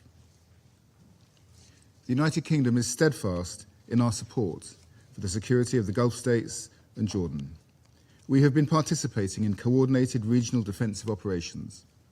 We will continue to support them and have strengthened our capabilities in the region to increase our defensive support to our partners in the Gulf and beyond. But we want to see an end to these attacks. That is why we co-sponsored and voted for this resolution. This resolution imposes important obligations on Iran to immediately cease all attacks against Bahrain, Kuwait, Oman, Qatar, Saudi Arabia, United Arab Emirates, and Jordan, and provocation or threats against neighbouring states, including through its proxies. Iran must comply with its obligations under international law, including international humanitarian law. The exercise of navigational rights and freedoms by merchant and commercial vessels, in accordance with international law, must also be respected. Iran's unacceptable attacks against ships passing through the Strait of Hormuz threaten maritime security and the safety of seafarers. The UK's position on Iran is clear. Iran must cease these attacks and must not threaten the region or wider international security. Our collective priority must be to secure long-term stability in the region and the protection of civilian life. That is what the UK government has been focusing on, and we will continue to do so with our partners, including in this Council. I thank you. I thank the representative of the United Kingdom for the statement. I give the floor to the representative of Greece. Thank you, Mr. President. Greece voted in favor of the resolution introduced by Bahrain on behalf of the GCC countries and Jordan, adding its voice of support to the countries in the Gulf that have been targeted by Iran in an unprecedented way. Civilians have been hit, children have been killed, energy infrastructure has been destroyed, and critical maritime routes affected. But most importantly, mutual distrust is now a permanent state of mind in the region's politics and everyday life. This is unacceptable. We have strongly condemned from the very beginning the Iranian strikes in Bahrain, Jordan, Kuwait, Qatar, Saudi Arabia, and the United Arab Emirates and elsewhere.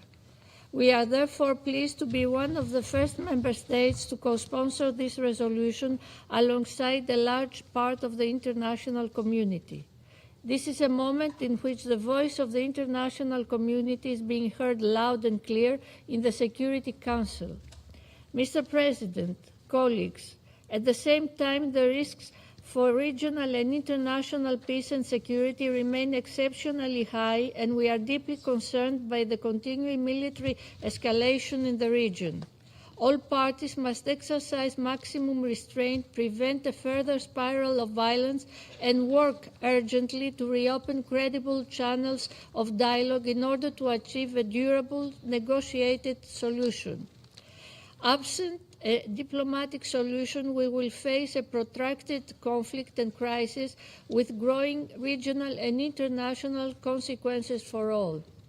As an elected member of this Council, we reiterate, therefore, our call for de-escalation, dialogue, and diplomacy. Our aim should be to find ways to return to substantial negotiations towards a peaceful settlement in line with international law and the UN Charter.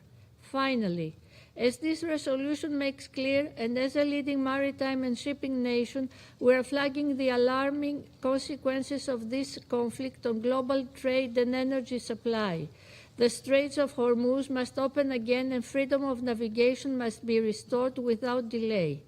As we have said time and again, failure is not an option. I thank you. I thank the representative of Greece for her statement. I give the floor to the representative of Pakistan. Thank you, Mr. President. The consequences of the conflict that we are witnessing right now are clear, and everyone is impacted. This is a conflict that should never have happened. The conflict and its disastrous fallouts are no more isolated. The regional and global dimensions are obvious. And when international law is violated, peace is imperiled and not advanced. We call for immediate and complete cessation of hostilities and return to the dialogue table. Only a peaceful settlement will serve everyone's interest. It is unfortunate that despite the grave threat faced by the region, the Council could not unify behind a comprehensive response to end the conflict. That's the sad reality. Yet, it was important to act, for there were genuine concerns that needed to be addressed. Under the circumstances, we had two proposed draft resolutions before us. I thank the representatives of Bahrain and the Russian Federation for presenting the respective draft resolutions. And Pakistan supports both the draft resolutions. Our positive vote on the draft resolution introduced by Bahrain signifies the affirmation of Pakistan's strong solidarity with the brotherly countries of Bahrain, Kuwait, Oman, Qatar, Saudi Arabia, the United Arab Emirates, and Jordan. It also serves to underscore our condemnation of all the unwarranted attacks faced by them, especially those targeting civilians, civilian objects, and critical civilian infrastructure. I reiterate Pakistan's complete support for the territorial integrity, sovereignty, and political independence of all these countries. As demanded by the resolution just adopted, we hope that the attacks on their territory will cease immediately and the navigational rights and freedoms in the Strait of Hormuz will not be undermined. It is most unfortunate that the fraternal states of Bahrain, Kuwait, Oman, Qatar, Saudi Arabia, UAE, and Jordan came under attacks despite all along supporting dialogue, facilitating diplomatic engagement, and advocating avoidance of escalation during the period of heightened tensions and military activity in the run-up to the start of this conflict. These countries should not have had to face the worst consequences of war. Pakistan stands in complete solidarity with their governments and people. President, Pakistan also views favorably the draft resolution tabled by the Russian Federation that is also contextualized in the framework of the UN Charter and has its primary focus on urging the parties to stop military activities, refrain from further escalation, and return to negotiations, something that is consistent with Pakistan's overall position. The deplorable turn of events unfolding in the region, from the initiation of unwarranted attacks on the Islamic Republic of Iran on February 28th, which Pakistan also condemned, have seriously jeopardized international peace and security, given rise to grave consequences, and unnecessarily embroiled the entire region. As a brotherly neighboring country, Pakistan supports the sovereignty and territorial integrity of Iran. We are deeply concerned by the instability in Iran. These disturbing developments also carry profound socio-economic and humanitarian repercussions. As a neighboring country, Pakistan has not remained immune from these impacts. At least 2 Pakistani nationals lost their lives in attacks on the UAE. Millions of other Pakistanis that reside in the Gulf countries remain in harm's way. Our fuel supplies have been seriously hampered, obliging the government to take extraordinary measures for conserving the use of oil, gas, and electricity. Several essential aviation links have been severed, while others face disruptions. President, Pakistan seeks an immediate end to this conflict that has caused immense humanitarian suffering in all countries affected by the missile and drone strikes on schools, residential areas, oil and port facilities, water desalination plants, and civic infrastructure. We offer our deepest condolences on the tragic loss of life of civilians caught in the middle of the conflict and extend our sympathies to the affected families and communities. It was particularly heart-wrenching to see innocent school children perish at an elementary school in Menab. Any use of force outside the bounds of the UN Charter is unlawful and condemnable. It is also incumbent upon all parties to strictly comply with international humanitarian law in the conduct of hostilities. We call for a swift return to dialogue and diplomacy to pursue a peaceful resolution of all contentious issues in accordance with the rights, obligations, and responsibilities of the parties concerned. Sincere commitment and genuine political will are required to restore trust and build the foundations of peaceful coexistence through mutual accommodation and respect. One country of the region must not be allowed to dictate the terms in its neighborhood of what it considers acceptable and what constitutes a threat, seeking absolute security for itself while occupying Palestinian and Arab territories and destabilizing, coercing, and threatening the rest, ultimately dragging everyone into conflict and confrontation. Mr. President, we welcome and deeply appreciate the sincere efforts being made by various countries to mediate between the warring parties. The leadership of Pakistan has also remained in close contact with our neighbors, friends, and partners throughout the region and beyond, and continues to play a constructive role in that regard. I conclude by reiterating Pakistan's call for all sides to immediately de-escalate, exercise maximum restraint, desist from undertaking further attacks, and urgently resume diplomacy for a negotiated, lasting resolution to this crisis. I thank you. I thank the representative of Pakistan for the statement, and I give the floor to the representative of Panama. Gracias, señor presidente. Pese a los reiterados llamados de la comunidad internacional a establecer un cese inmediato de las hostilidades por parte de todos los actores involucrados, el conflicto se mantiene vigente y peligroso. Su prolongación no solo agrava la situación humanitaria, sino que también incrementa la incertidumbre y la inestabilidad en la región y en el mundo.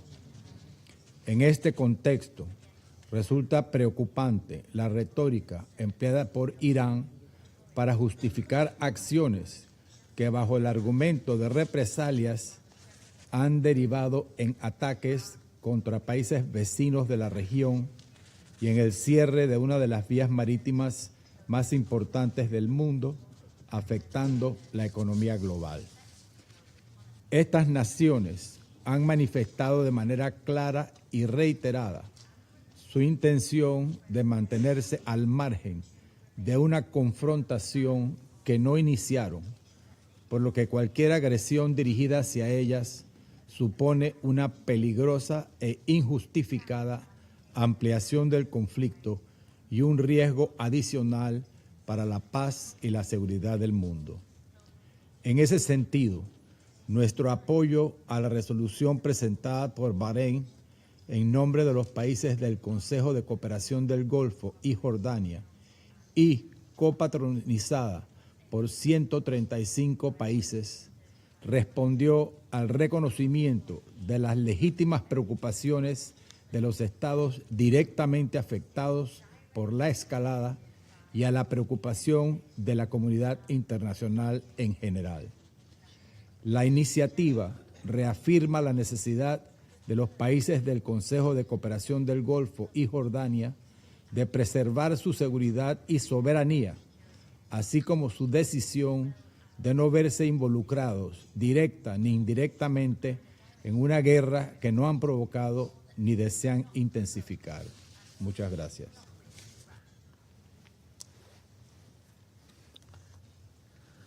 I thank the representative of Panama for the statement. I give the floor to the representative of China. 主席，当前海湾地区局势急剧升温，整个中东局势有可能被推向危险的深渊。中方对此深表关切。美国和以色列未经联合国安理会授权，在伊美谈判正在进行当中，对伊朗发动武力袭击，明显违反联合国宪章宗旨原则和国际关系基本准则。这场战争的缘起缺乏正当性与合法性，持续下去有百害而无一利。避免局势恶化的根源在于美以停止军事行动。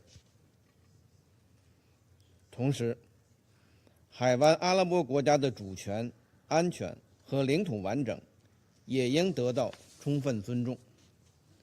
为此，我们不认同伊朗对海湾阿拉伯国家的攻击，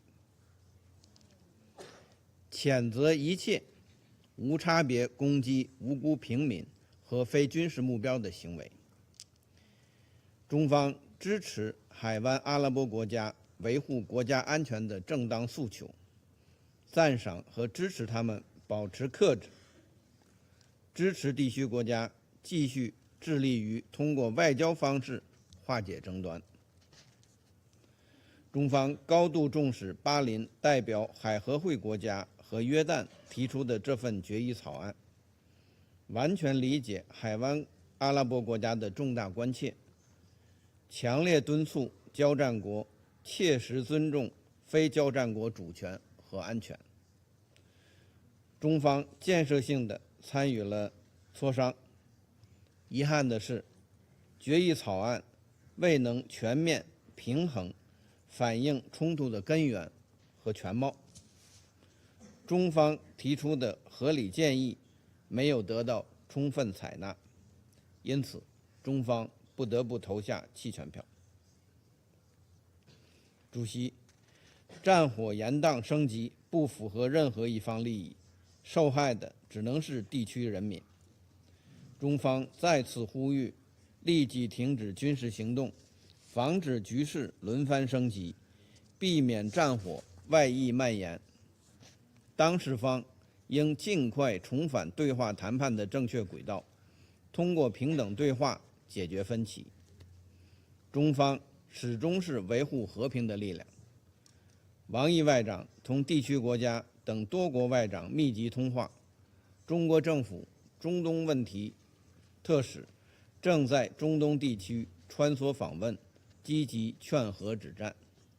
中方愿继续同中东国家和国际社会一道，凝聚促和努力，推动中东地区早日恢复和平稳定。谢谢主席。I thank the representative of China for the statement. I give the floor to the representative of Liberia.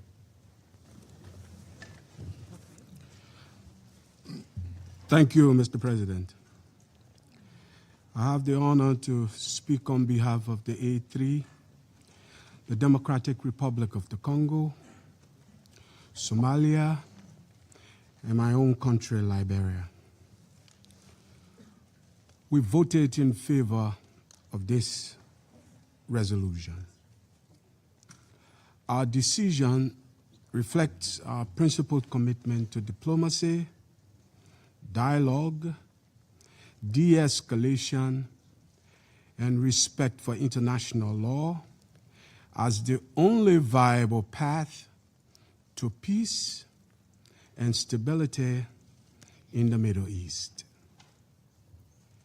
The A3 remains gravely concerned by the continued missile and drone attacks directed against the sovereign territories of Bahrain, Kuwait, Qatar, Saudi Arabia, Jordan, and the United Arab Emirates, just to name a few.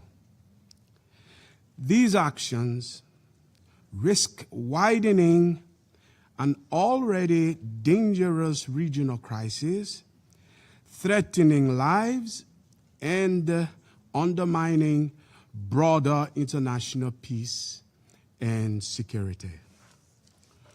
We further reiterate that all member states must respect their obligations under the Charter, which unequivocally prohibits the threat or use of force against the territorial integrity or political independence of any state.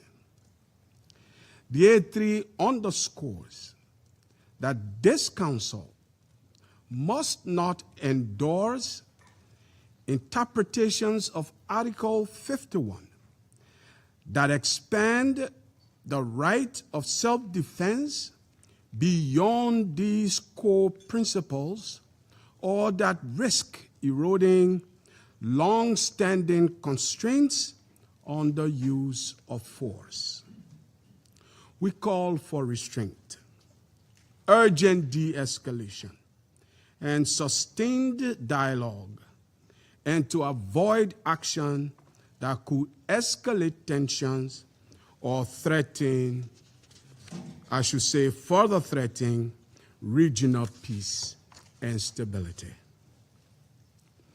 We are also concerned by actions that impede freedom of navigation or threaten maritime security in international waterways all around the world.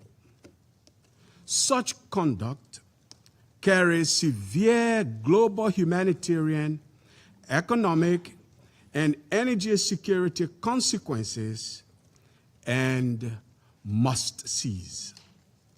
The A3 further stresses the urgent need to return to negotiations on the Iranian nuclear program.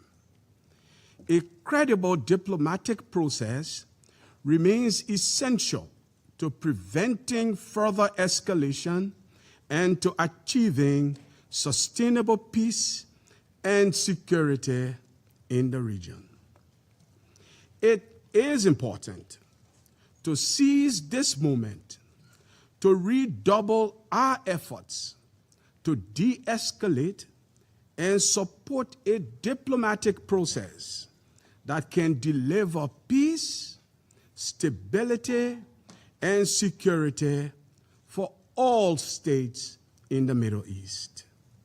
To conclude, Mr. President, the A3 stands ready to support all efforts within this Council and in cooperation with regional and international partners to facilitate dialogue, reduce tensions, and promote a peaceful, inclusive, and lasting resolution to the situation in the Middle East.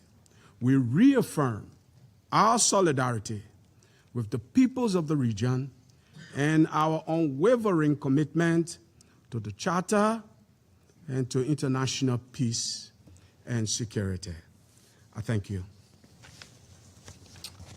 I thank the representative of Liberia for the statement, and I give the floor to the representative of Latvia. Thank you, President. Latvia voted in favor and co-sponsored the resolution submitted by Bahrain on behalf of the states of the Gulf Cooperation Council and Jordan. We express our full solidarity with Bahrain, Kuwait, Oman, Qatar, Saudi Arabia, the United Arab Emirates, Jordan, and other affected countries that are victims of the unprovoked attacks by the Iranian regime. We appreciate the Council listening to their concerns, just as it should listen to other states facing unprovoked aggression. Latvia welcomes the clear focus of the resolution on respect for the United Nations Charter and international law, as well as the timely description of violations of these fundamental principles by the Iranian regime. We recall that these aggressive and destabilizing acts follow a long series of attempts by the Iranian regime and its proxies to challenge international law and both regional and global peace and security. And we underline the constructive and reasoned manner in which this resolution was drafted and commend the good work of Bahrain amid this trying time of unjust aggression. It is a very clear and strong message of this Council, supported by 135 UN member states, and we welcome its adoption. I thank you. I thank the representative of Latvia for the statement. I give the floor to the representative of Colombia. Señor presidente, Colombia observa con profunda preocupación la situación en Medio Oriente y la creciente espiral de violencia derivada de las agresiones unilaterales e injustificadas en toda la región, incluyendo la más reciente agresión ilegal e irresponsable contra la República Islámica de Irán, adelantada por Estados Unidos e Israel. Esta es una fase más del genocidio desatado por el régimen de Netanyahu hace más de 2 años contra el pueblo palestino y una expresión de un proyecto expansionista de la violación reiterada y sistemática del derecho internacional y de la falta de consecuencias y rendición de cuentas de los responsables. Colombia nota también con enorme preocupación los ataques e intentos de invasión contra el territorio soberano del Líbano y otros estados de la región. Mi delegación ha decidido votar a favor de esta resolución en muestra de la solidaridad con Arabia Saudita, Bahréin, Qatar, Emiratos Árabes Unidos, Jordania, Kuwait y Omán, pero hace este salvamento de voto en virtud de su histórica posición multilateral de principios en apego al derecho internacional y la Carta de las Naciones Unidas. Reafirmamos el apoyo a la soberanía, integridad territorial e independencia política de todos los países de la región. Colombia considera que lo que la región necesita con urgencia es el cese inmediato de las hostilidades, detener la espiral de violencia y abrir espacio a un proceso de diálogo amplio entre los sectores regionales que permita abordar las causas de esta crisis y avanzar hacia una solución política sostenible y duradera para el Medio Oriente. Muchas gracias. I thank the representative of Colombia for her statement. I give the floor to the representative of Denmark. Thank you, Mr. President, and let me also thank the Kingdom of Bahrain for its efforts as penholder on this draft resolution. The large number of co-sponsors from within this Council and across the whole membership demonstrates the collective desire to end Iran's strikes against countries in the region and bring peace to the Middle East, and it sends a powerful message. Mr. President, Denmark is deeply concerned by the continued escalation of the situation in the Middle East. In a short time, we have seen a large number of countries in the Gulf, the Middle East, and Europe being drawn into this conflict that they have no stakes in. Every day passing, we are witnessing a further destabilization of the already volatile and tense situation. We call for maximum restraint, protection of civilians, and respect for international law, including international humanitarian law. We call for diplomatic efforts to reduce tensions. Denmark strongly condemns Iran's continued attacks on countries in the region. We express our full solidarity with all the countries concerned. Mr. President, at this crucial moment, it is imperative to listen to the voices of the region. Iran must immediately cease its attacks and respect the sovereignty and territorial integrity of all states and ensure maritime security and respect for the freedom of navigation. This is why Denmark co-sponsored and voted in favor of this resolution, which we are pleased the Council has adopted. Denmark remains committed to safeguarding peace, security, and stability in the Middle East. I thank you. I thank the representative of Denmark for the statement. I give the floor to the representative of the Russian Federation. Господин председатель,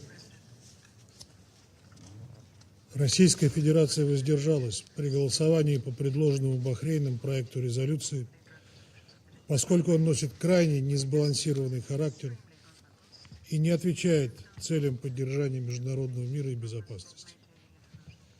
Хотим сразу оговориться. Мы с пониманием и сожалением относимся к ситуации, в которой сегодня находятся ближневосточные страны. Более того, Россия считает неприемлемыми удары по территории и особенно по объектам гражданской инфраструктуры арабских государств Персидского залива. Руководство нашей страны и лично президент Путин с первых дней подключились к усилиям по деэскалации и прекращению кровопролития как в Иране, так и вокруг него. Однако говорить об атаках по странам региона в отрыве от первопричин нынешней эскалации, а именно агрессии Соединенных Штатов и Израиля против Исламской Республики Иран, невозможно и несправедливо. К глубокому сожалению, принятая только что резолюция выдержана именно в таком предвзятом и одностороннем ключе. В ней перепутаны причинно-следственные связи. Если ее прочитает несведущий в международных делах человек, то у него неизбежно возникнет впечатление, будто Тегеран по собственной воле и злому умыслу совершил ничем не спровоцированное нападение на арабские страны. Атаки по территории самого Ирана, не говоря уже о тех, кто за ними стоит и их осуществляет, в документе не то что не обсуждаются, они просто обходятся стороной. И Совет Безопасности только что под этим подписался. Не упоминается и то, что власти в Тегеране неоднократно подчеркивали, что их ответные действия направлены не против стран региона, а против расположенных на их территории американских военных объектов и инфраструктуры и являются законными целями в рамках права Ирана на самооборону в соответствии со статьей 51 Устава ООН. Нельзя не отметить, что Вашингтон своими агрессивными действиями, по сути, попросту подставил государство залива. Американцы проигнорировали их неоднократные просьбы не использовать территорию арабских стран для проведения военных операций против Ирана. По информации из открытых источников, Соединенные Штаты активно задействуют в этих целях пункты постоянного базирования своих вооруженных сил, в первую очередь в монархиях Персидского залива, причем не в оборонительных или разведывательных, а в наступательных целях.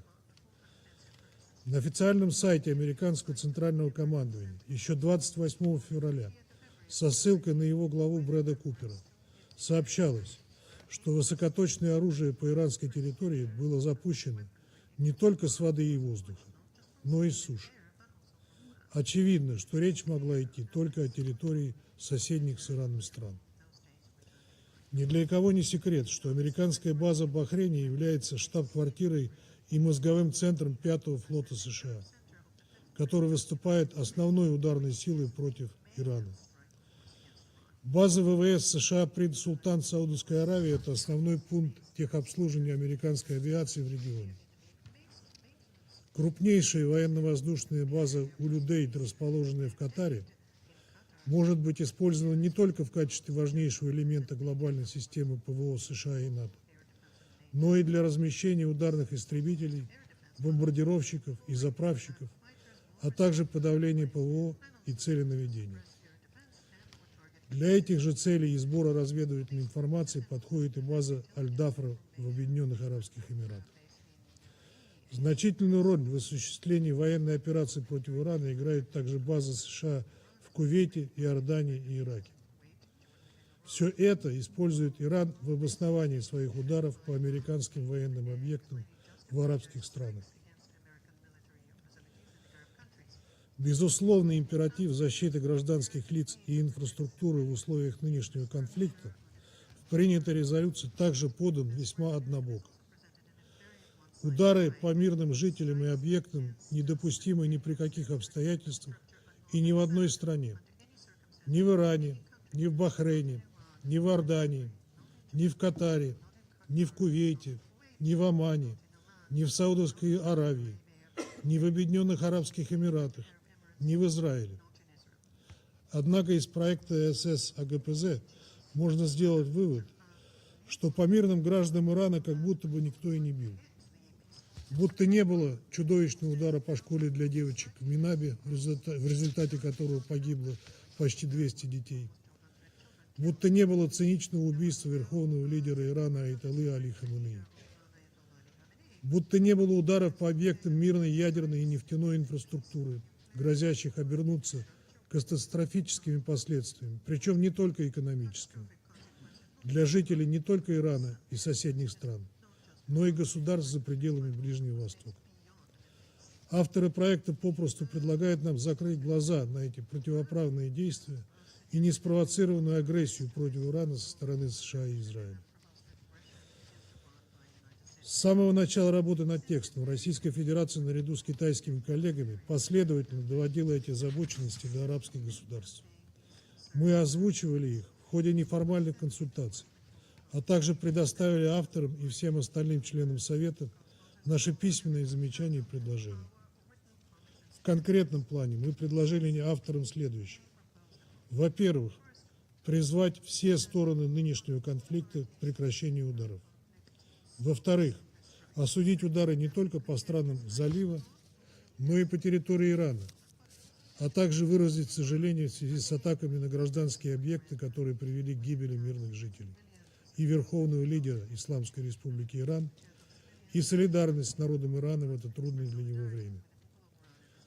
В-третьих, потребовать от всех государств отказа от провокаций и любых действий, которые могли бы привести к дальнейшему раскручиванию спирали эскалации. Дополнительно выступили за подтверждение необходимости урегулирования любых споров мирными средствами и сбалансированное указание на то, что право на самооборону в соответствии с Уставом ООН есть не только у арабских государств, но и у Ирана. При этом, несмотря на принципиальную позицию нашей страны, в частности, категорическое осуждение агрессивных действий Соединенных Штатов и Израиля, мы старались выдерживать наши правки в предельно сдержанном ключе, не называя инициаторов нынешнего кризиса по имени. При работе над документом мы руководствовались всего одним соображением – объективностью. Однако авторы проекта резолюции попросту проигнорировали позицию России и Китая. Наибольшее разочарование у нас вызывает отказ внести в текст проекта к политико-дипломатическому регулированию конфликта. Причем сделано это было безапелляционно и без каких-либо пояснений, будто мы говорили в пустоту. Считаем такой подход к работе над продуктами Совета Безопасности ООН неконструктивным, безответственным, неприемлемым и неподобающим для ответственного члена Совета. Господин председатель, принятие подобной резолюции не способно привести к достижению мира в регионе Ближнего Востока. Оно лишь усугубит разногласия между ключевыми игроками в регионе. Опасаются, что страны СС АГПЗ в погоне за осуждением Ирана могут перечеркнуть все достижения последнего времени по восстановлению добрососедских отношений с Тегераном, а также на долгие годы отдалить перспективу формирования пространства общей безопасности для всех стран региона. Более того, положительное решение Совета по данному документу может трактоваться недобросовестными игроками и прежде всего теми, кто развязал эту войну, как благословение на продолжение агрессивных действий против Ирана. Призываем всех членов ООН осознать это. Благодарю вас. I thank the representative of Russia for the statement. I shall now make a statement in my capacity as the representative of the United States. Colleagues, as we woke this morning, civilians, families, children were trapped, sheltering in bunkers all over the Middle East. They were wondering if the only thing they could count on today were more missiles and more drones from the Iranian regime. They could not be certain whether they would have the support of the international community. They couldn't be certain if they would have the support of the United Nations Security Council, which frankly, in years past, has failed to speak out about Iran's consistent and grotesque violations of international law. Well, to the people, under the barrage and the constant bombardment of the Iranian regime, the UN Security Council stands with you. 135 countries stand with you. We uniformly condemn Iran's indiscriminate attacks on civilians. Today, you've heard and you'll continue to hear lies, as you always have, from the representative from Iran and their friends on the council. This time, claiming that all of their strikes have been against U.S. military bases or various types of military installation. But here's the hard truth. Here's what they don't want you to hear. And this is common sense, colleagues. The Fairmont Hotel in Dubai, that's not a military base or installation. That's why dozens and dozens of tourists have fled as it was set on fire.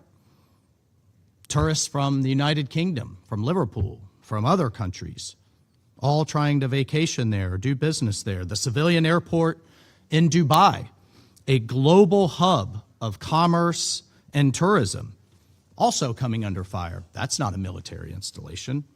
At 90 years old, Bahrain's only oil refinery, that's not a military target. Qatar's natural gas facilities that power the economies of the world, those weren't military targets. Even Oman, who until recently was trying to find a diplomatic solution, it's been hit too. Its ports are not military targets. The cargo ships that are being attacked and set aflame, many of them carrying food and other supplies around the world, one of them from Thailand. Those aren't military targets. So look, these attacks were so brutal and so indiscriminate as Iran shoots in all directions that nations that previously had serious disagreements have now joined together. They've now spoken as one voice. Iran's strategy of sowing chaos, of trying to hold their neighbors hostage, trying to shake the resolve of the region, has clearly backfired, and that was shown by this vote today. The Kingdom of Bahrain, itself a victim of these attacks, drafted this resolution, led the negotiations on this resolution. Our allies and partners from across the region, Jordan, Kuwait, Oman, Qatar, Saudi Arabia, Syria, and the United Arab Emirates supported it, as well as a UN Security Council record number of co-sponsors, 135, and we read every one of them today so that the entire world could hear it. This is exactly what the United Nations should be about. Today's action is a direct and unequivocal statement from the Gulf countries condemning the brutality of the Iranian regime, whose practice of targeting civilians and civilian infrastructure is reprehensible, and the entire world is calling it out for what it is.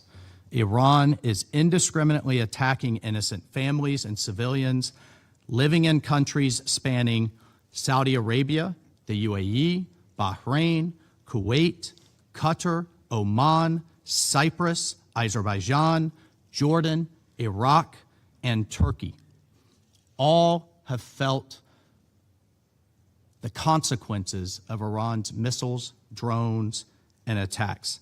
This council and the international community must speak plainly and be honest with the world about Iran's long history of undermining international peace and security, and for decades, and we all know this, Iran has supported terrorist violence against civilians around the world, and as we all just saw in recent months, massacred its own people. In order to maintain its iron grip on power, the Iranian regime exported instability abroad, turning neighbors like Lebanon, Syria, Iraq, Yemen, and Gaza into battlegrounds and leaving them no hope of peace or prosperity. Earlier today in this council, I challenge any one of you, anyone in the world, to show me a country that is better off because of Iran's intervention and instability. This is why the UN has voted in resolution after resolution that the Iranian regime must never and can never have a nuclear weapon. And by constantly refusing to comply with international safeguards that all of our countries support, Iran's nuclear program was barreling towards a nuclear disaster.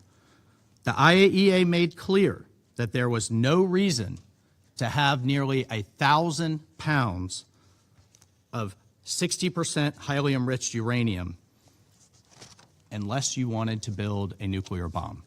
And no one in this chamber can be surprised by Iran's promise of death to Israel, death to America, and with nuclear weapons, death to the world. And at an emergency meeting in January, not long ago, we raised the Islamic Republic of Iran's decades-old campaign of repression, subjecting its young and old alike to violence, torture, and censorship.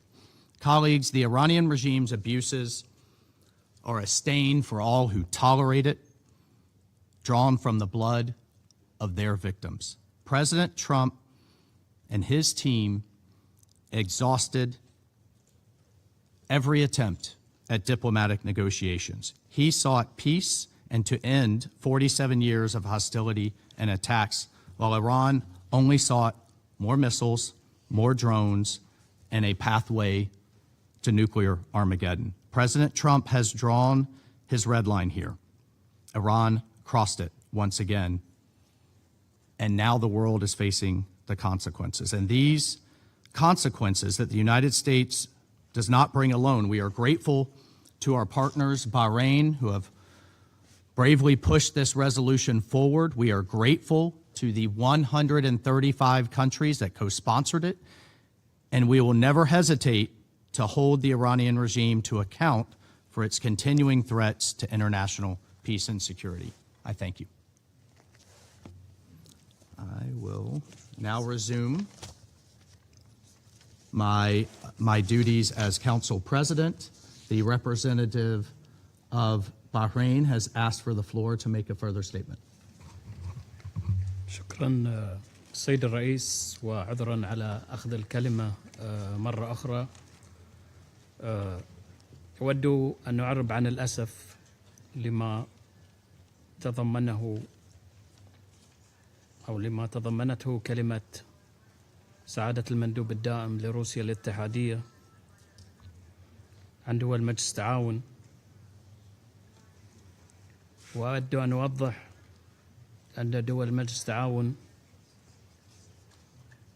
هي من قامت بالعديد من الوساطات والجهود الدبلوماسية، ولم تكن يوما أراضي تصدر عنها أي اعتداءات، ولم تستخدم ضد أي دول أخرى. وأنا أتحدث إليكم الآن وصفارات الإنذار تدوي في منطقتنا وعلى دولنا. لذلك فالادعاءات الإيرانية يكذبها الواقع، فالضربات لا تزال متوالية وموجهة إلى المواقع المدنية والحيوية وتجاه المدنيين. وشكرا سيد الرئيس. I thank the representative of Bahrain for the statement. The Council is ready to proceed to the vote on the second draft resolution before it. I now give the floor to those members of the Council who wish to make statements before the vote.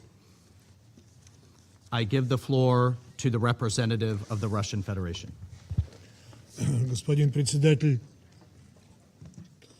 мы сегодня уже обозначили неконструктивный характер только что одобренной резолюции с осуждением ударов Ирана по территории стран региона, выдержанной в однобоком ключе, и дополнительное разъяснение представителя Бахрейна нас в обратном не убеждает.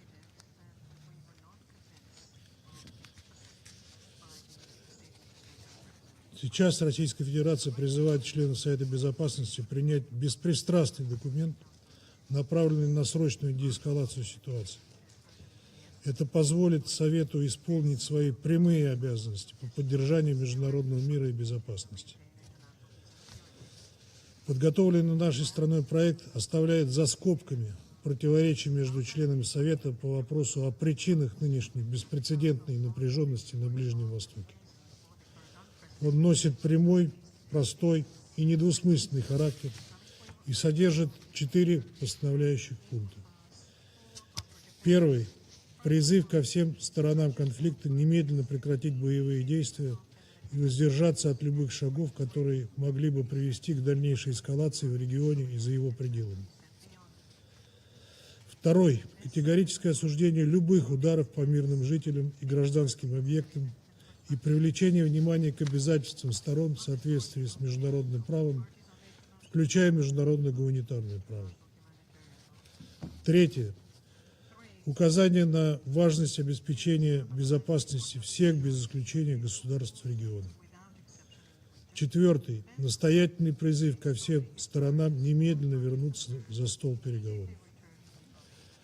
Убеждены, что упомянутые элементы в полной мере отражают мнение членов Совета Безопасности в связи с текущими событиями, в том числе озвученные в ходе заседания Совета 28 февраля.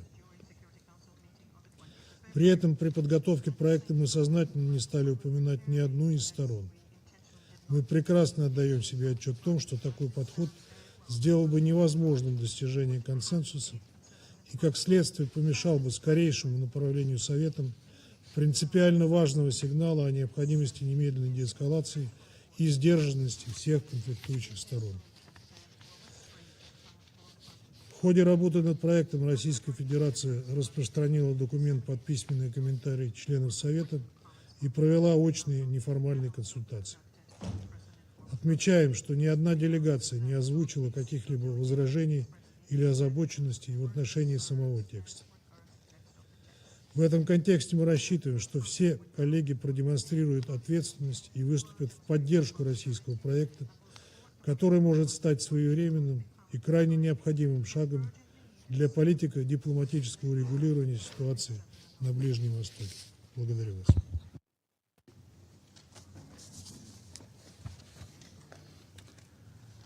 I thank the representative of the Russian Federation for his statement. I shall now put to the vote the draft resolution contained in document S/2026/159 submitted by the Russian Federation. Will those in favor of the draft resolution contained in document S/2026/159 please raise their hand?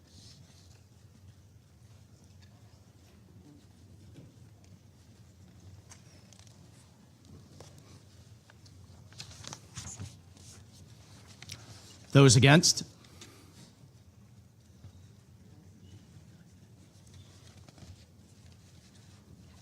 Abstentions?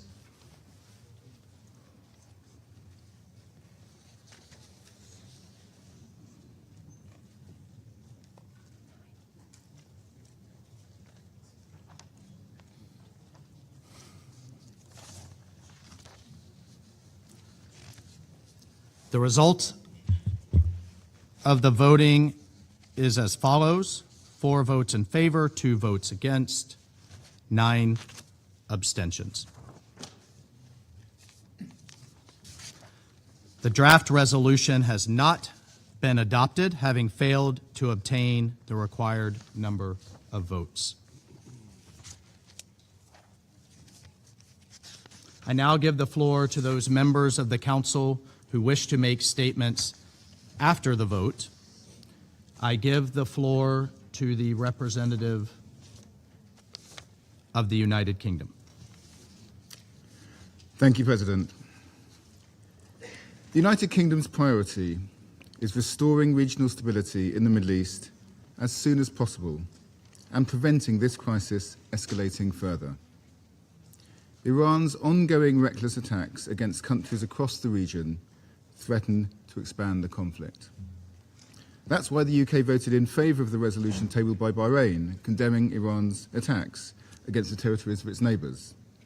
That text was grounded in the facts and backed by the region, responding directly to the needs of our partners in the Gulf and Jordan.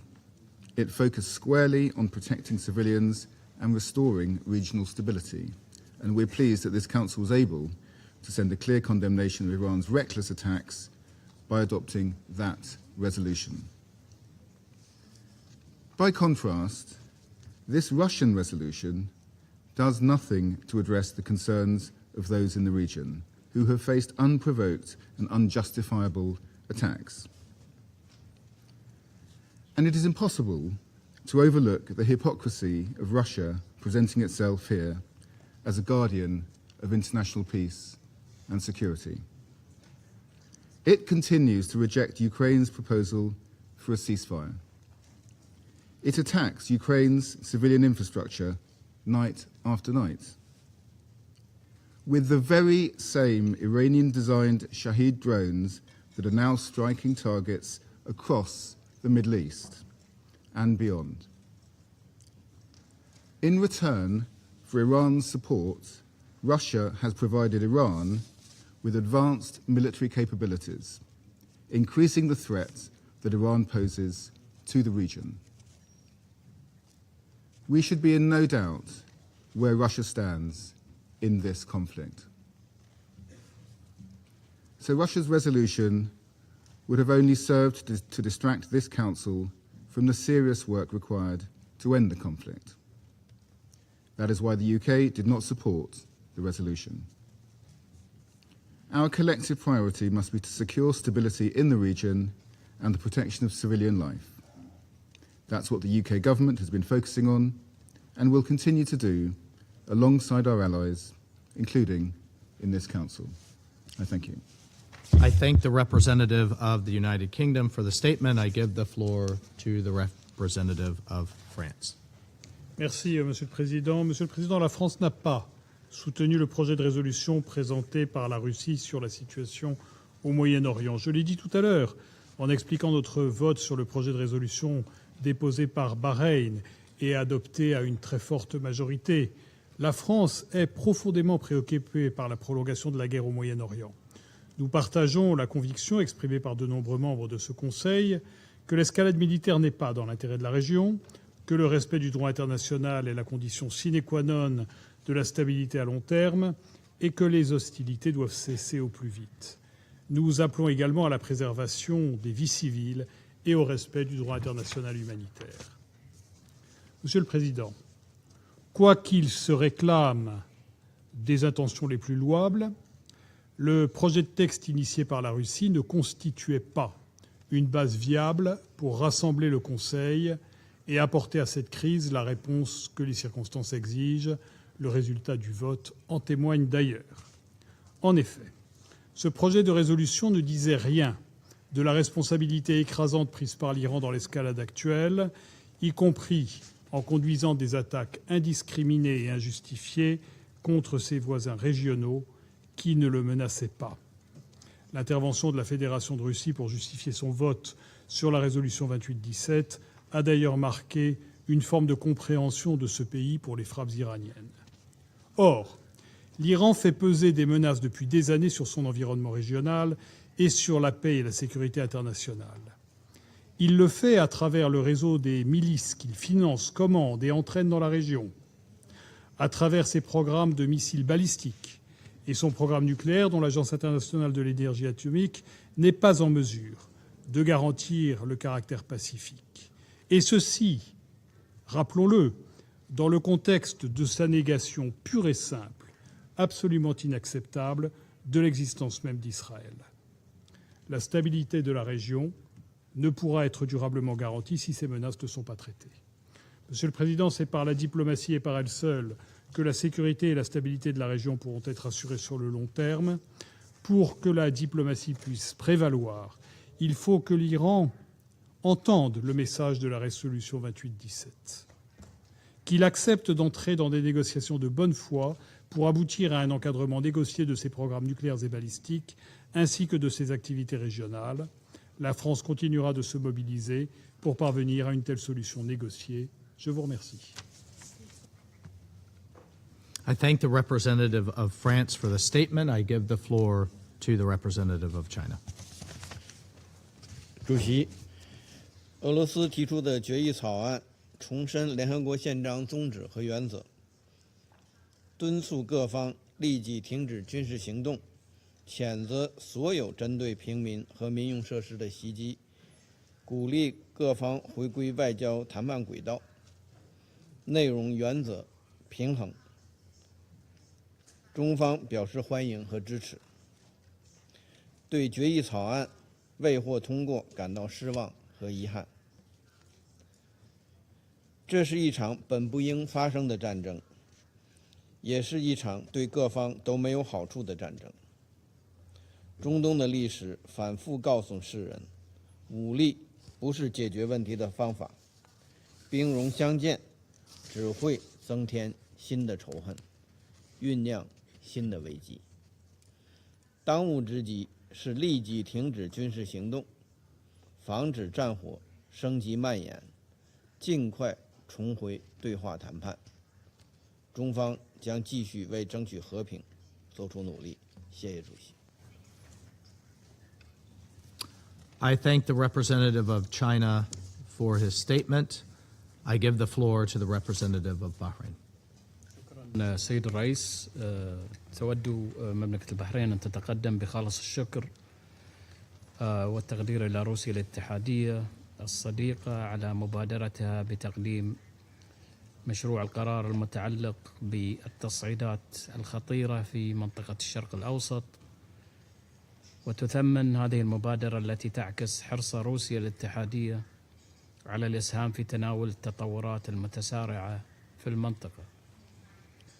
وفي الوقت الذي تقدر فيه مملكة البحرين هذه الجهود، فقد صوتت بالامتناع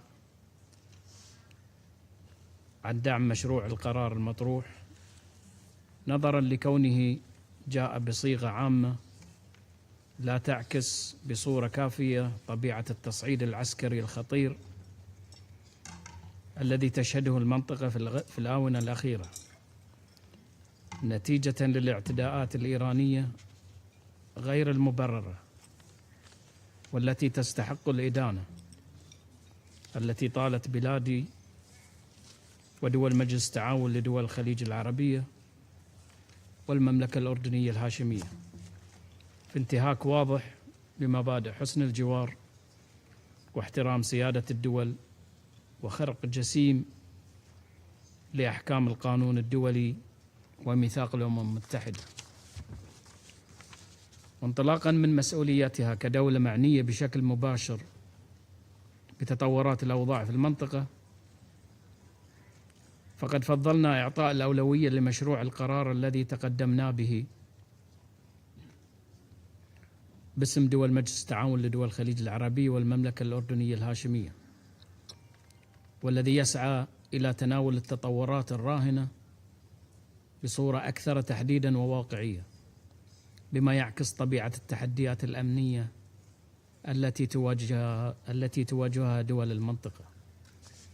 وفي هذا السياق تعول مملكة البحرين على دعم المجتمع الدولي لمشروع للقرار الذي تقدمنا به واعتمده مجلس الأمن، ونعرب عن امتناننا العميق لجميع الدول الأعضاء بالأمم المتحدة مرة أخرى والتي شاركت في رعاية هذا القرار والتي بلغ عددها 135 دولة، حيث أن هذا الدعم الواسع من المجتمع الدولي يعكس إدراكا جماعيا لخطورة العدوان الإيراني الغاشم الذي تعرضت له مملكة البحرين ودول مجلس التعاون لدول الخليج العربية والمملكة الأردنية الهاشمية خلال 12 يوما الماضية. وشكرا سيد الرئيس.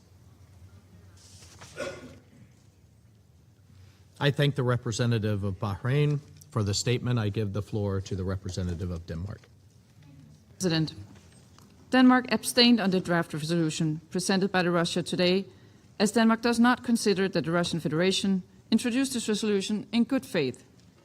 The resolution put forward by the Kingdom of Bahrain represent a genuine effort to respond to the concerns of the region and contribute meaningfully to de-escalation in the Middle East. That resolution, which the Council has just adopted, has a clear operational focus guided by the region, which should be the direction of our collective efforts.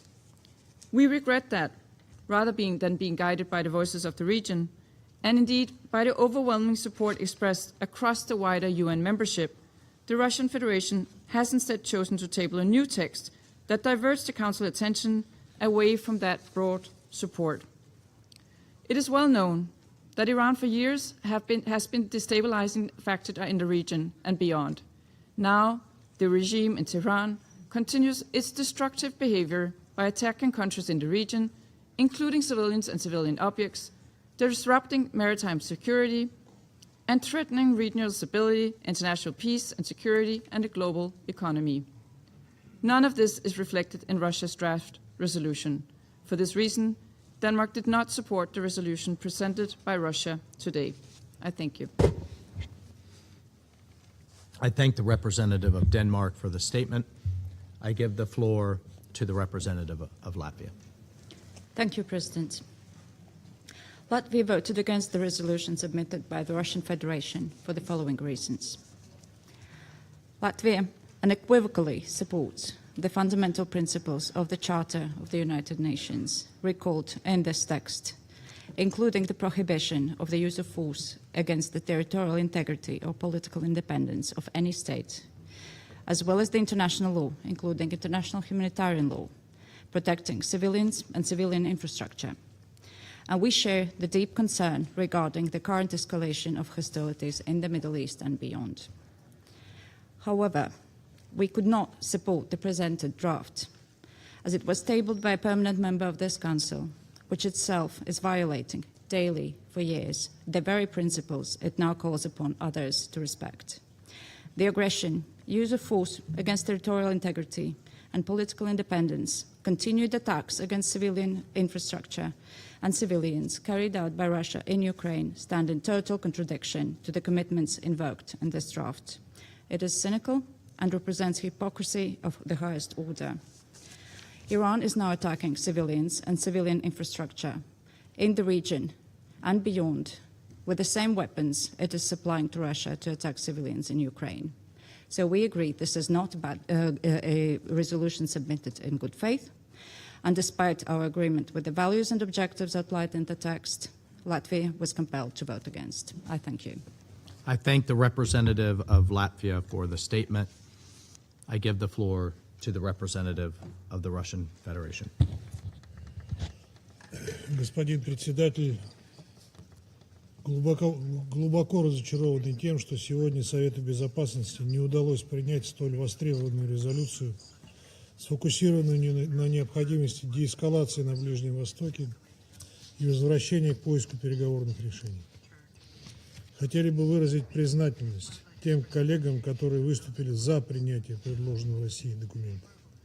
Считаем, что они повели себя ответственно и принципиально, как и подобает членам Совета Безопасности. Увы, некоторые коллеги так и не нашли в себе сил и мудрости принять единственное верное решение. А ряд из них это сделал целенаправленно. Ведь для них главное шагать в ногу со старшим братом и слушать все его команды. Они только что отклонили возможность направить по линии Совета недвусмысленные требования к немедленному прекращению боевых действий и урегулированию любых споров мирными средствами.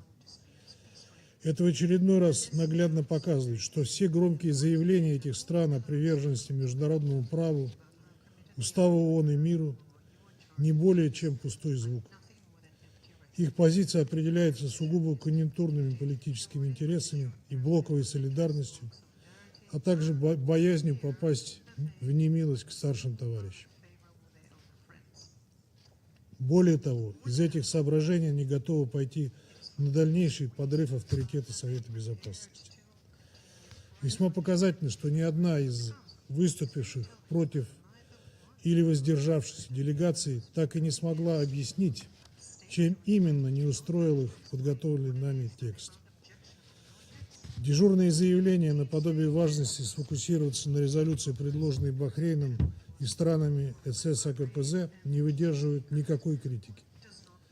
Российский проект никоим образом не противоречил документу стран региона и не содержал никаких взаимоисключающих по отношению к нему элементов.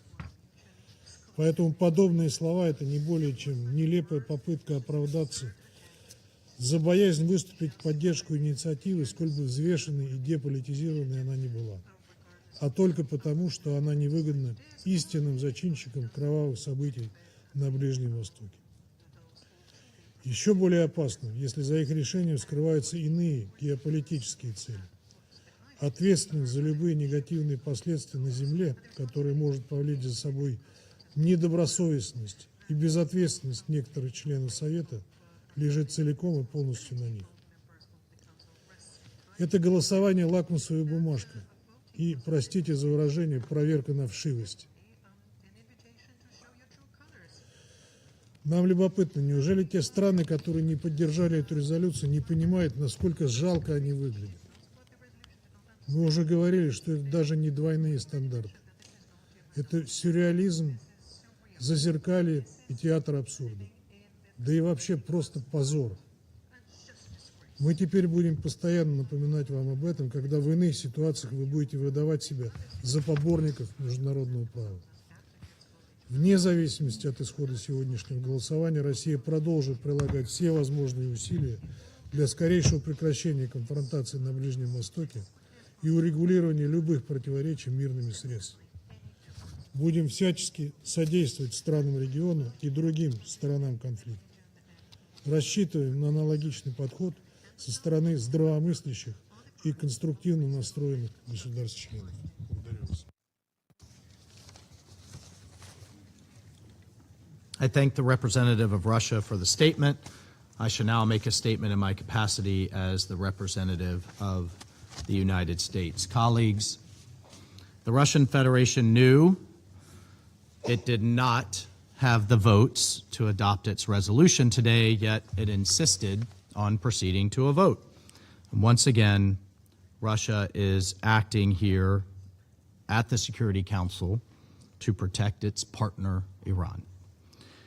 We reject Russia's attempt to conflate lawful U.S. actions taken in line with Article 51 of the UN Charter, to conflate those actions with Iran's pattern of bloodshed and brutality to its own people and around the world, and with its recent deliberate and at scale targeting of civilians and civilian infrastructure across the Gulf and the Middle East. The United States will continue to work here at this Council and beyond to hold the Iranian regime to account and to bring to light its destabilizing and unlawful actions. Russia's attempts to prevent this Council from acting in line with its core principles will not deter us.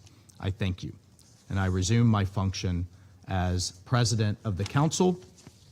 And I now give the floor to the representative of Iran under Rule 37.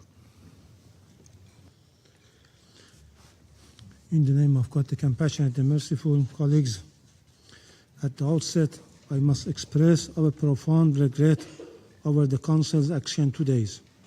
This is a deeply regrettable day for the Security Council and for the international community. Today's adoption is a serious setback to the Council's credibility and leaves a lasting stain on its record. Today's action represents a blatant misuse of the Security Council mandate in pursuit of the political agendas of the certain members. The very state responsible for the brutal war of aggression against my country, the regime of the United States, sits on the other side of this chamber as President of the Council, abusing its position while obstructing every effort to bring an end to this barbaric war against the Iranian people and preventing the Council from fulfilling its charter-based responsibilities. Let me make it clear. This resolution is a manifest injustice against my country, the main victim of a clear act of aggression. It distorts the realities on the ground and deliberately ignores the root causes of the current crisis. The very purpose of this biased and politically motivated text, which was pushed by Israeli regime and the United States, is clear: to reverse the roles and position of victims and aggressors. It rewards the regimes of the United States and Israel, which have violated the UN Charter and committed acts of aggression. In doing so, it established impunity and sent a wrong message to the international community, emboldening the aggressors to commit further crimes. Accordingly, we do not recognize the Council's action today. We consider it unjust and unlawful, inconsistent with the United Nations Charter and international law, and an action that completely disregards the established principles governing determination of acts of aggression and breach of the peace. Make no mistake, today it is Iran, tomorrow it could be any other sovereign state. We thank Russia and China for their constructive efforts. Those members that voted in favor of this resolution, particularly the European members of the Council, including France, United Kingdom, Greece, Denmark, and Latvia, have demonstrated that their repeated claims of defending the UN Charter and the principles of the international law are nothing more than empty words and hollow rhetoric. These members lacked even the minimal courage to acknowledge the perpetrators of the aggression, Israel and the United States. While concerning the violation of the Charter and international law and speaking of the international peace and security, by deliberately ignoring the flagrant violation of the most fundamental principles of the UN Charter, the prohibition of the use of force, these members have once again shown that for them respect for the Charter and international law is selective and subordinate to political agenda. The hypocritical and irresponsible conduct once again demonstrate that political consideration take precedence over their professed commitment to international law and the UN Charter. It is evident that these countries are simply implementing political instruction from Washington rather than exercising independent judgment and decision. Regrettably, some members distorting the reality and facts on the grounds and made a cynical and blatant attempt to blame Iran and accuse and condemn Iran while ignoring the root causes of the current situation, whitewashing the U.S. and Israeli heinous crimes and military aggression, especially the massacre of 170 school girls in Minab, as it was Iran that initiated this war. We categorically and strongly reject all the baseless and politically motivated accusations made by some members against my country, which are entirely devoid of any legal foundation. The aim of this accusation is clear: to distort the reality, deflect the attention of the international community from war crimes and crimes against humanity that have been and are being committed against the people of Iran by the Israeli regime and the United States. But the facts prove otherwise and speak loudly and clearly. Against this backdrop, I now wish to emphasize the following points. First, the root cause of the current situation are clear and simple. On 28 February, the United States and Israel regime launched a military attack against the Islamic Republic of Iran in flagrant violation of Article 2, Paragraph 4 of the United Nations Charter and the preventory norm prohibiting aggression. This is an illegal, illegitimate, and unprovoked war began with the cowardly terrorist assassination of the supreme leader of the Islamic Republic of Iran, the highest official of the sovereign member state of the United Nations, along with several senior state officials, and resulted in the deaths and injuries of thousands of civilians. This aggression was accompanied by coordinated attacks on both military and civilian infrastructure, including schools, hospitals, residential buildings, sports facilities, public service centers, and relief facilities across the country. These acts constitute grave violation of international law and serious breach of international humanitarian law. Senior officials of the aggressor states, including the President of the United States and criminal Prime Minister of Israel, have publicly acknowledged and justified this attack, thereby openly admitting responsibility for this unlawful act of aggression. Since 28 February, the continued military strike by the United States and the Israeli regime have martyred more than 1,348 civilians, including women and children, more than 17,000 civilians injured, and destroyed or damaged 19,734 civilian sites.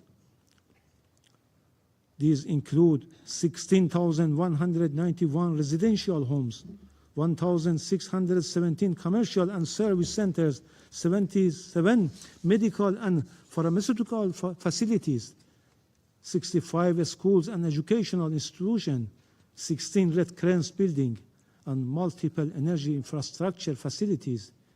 The scale and systematic nature of this attack clearly constitute war crimes and crime against humanity. Second, in response to this deliberate and unjustified aggression, the Islamic Republic of Iran has exercised and continues to exercise its inherent right of self-defense in accordance with Article 51 of the United Nations Charter to defend its sovereignty and territorial integrity. And in light of the failure of the United Nations Security Council to discharge its duty and responsibilities under the Charter of the United Nations, has undertaken necessary and proportionate defensive operation against the bases and facilities of the aggressors in the region. Such actions are lawful under international law and have been clearly and repeatedly warned of in advance through various channels and at different levels.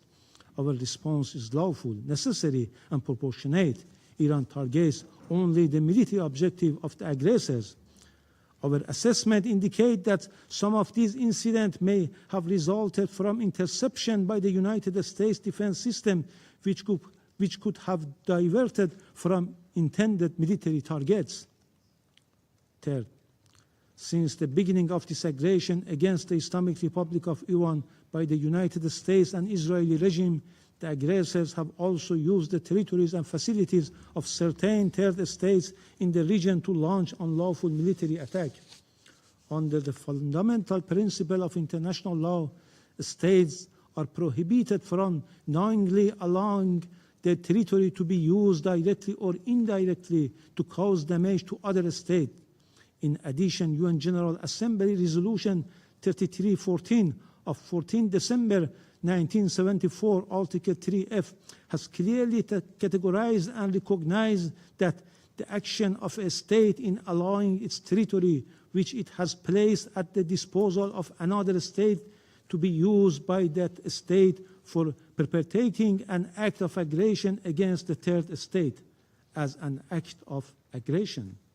Furthermore, as a principle of international law emanating from the jus cogens character of the prohibition of aggression, states must undertake all necessary measures to prevent foreign armed forces based in their territory from committing acts of aggression against other states and must not facilitate or support such acts. It is evident that in the event of the breach of this fundamental obligation, a state whose territory has been used to carry out acts of aggression against a third state bears international legal responsibility, including responsibility for reparation of direct and indirect damage resulting from such attacks. Similarly, the measures claimed to have been taken by the United Kingdom and certain other states outside the region under pretext of a so-called right of individual or collective self-defense are devoid of any legal basis and are wholly unjustifiable under international law. Such action may themselves constitute acts of aggression. Moreover, these states have deliberately refrained from identifying the original aggressors, namely the United States and Israeli regime, and have in effect attempted to reverse the roles of victims and aggressor. Fourth, the aggressors, in particular the United States, are under an obligation to make full reparation for the injury caused by the ongoing violation against Iran and its citizens, including any damage incurred. Furthermore, the individual criminal responsibility of the President of the United States and any other U.S. official and individuals involved in grave breach of international humanitarian law, including for directing deliberate attack against civilians and launching willful attacks against civilian objects, is beyond doubt.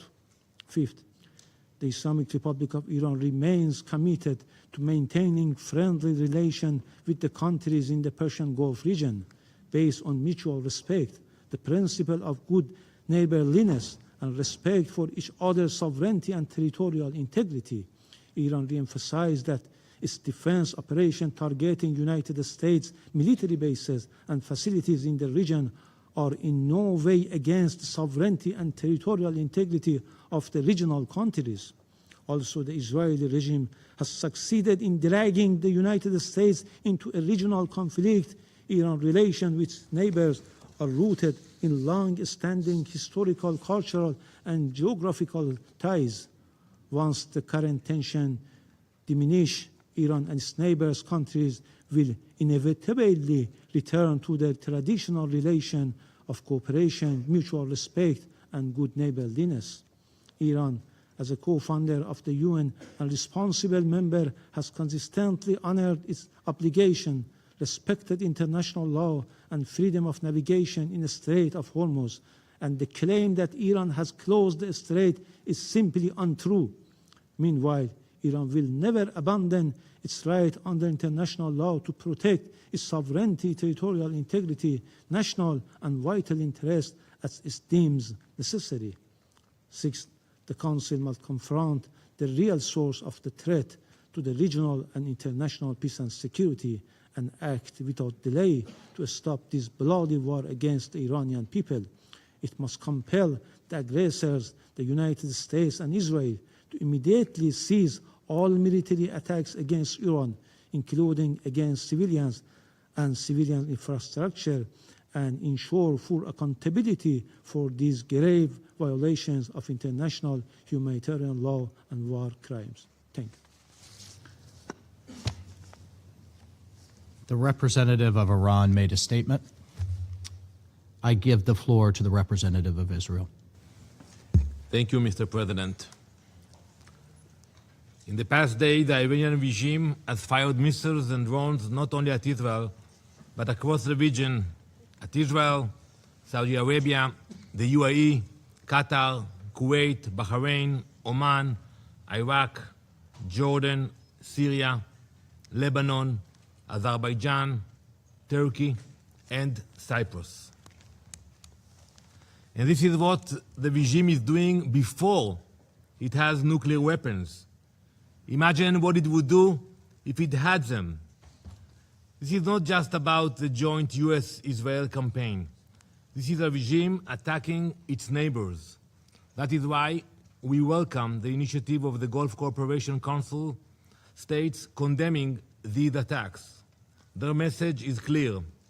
Targeting civilians is wrong. Targeting cities is wrong. And Iran must stop. But what we are seeing today did not begin 2 weeks ago for Israel. It did not begin on February 28.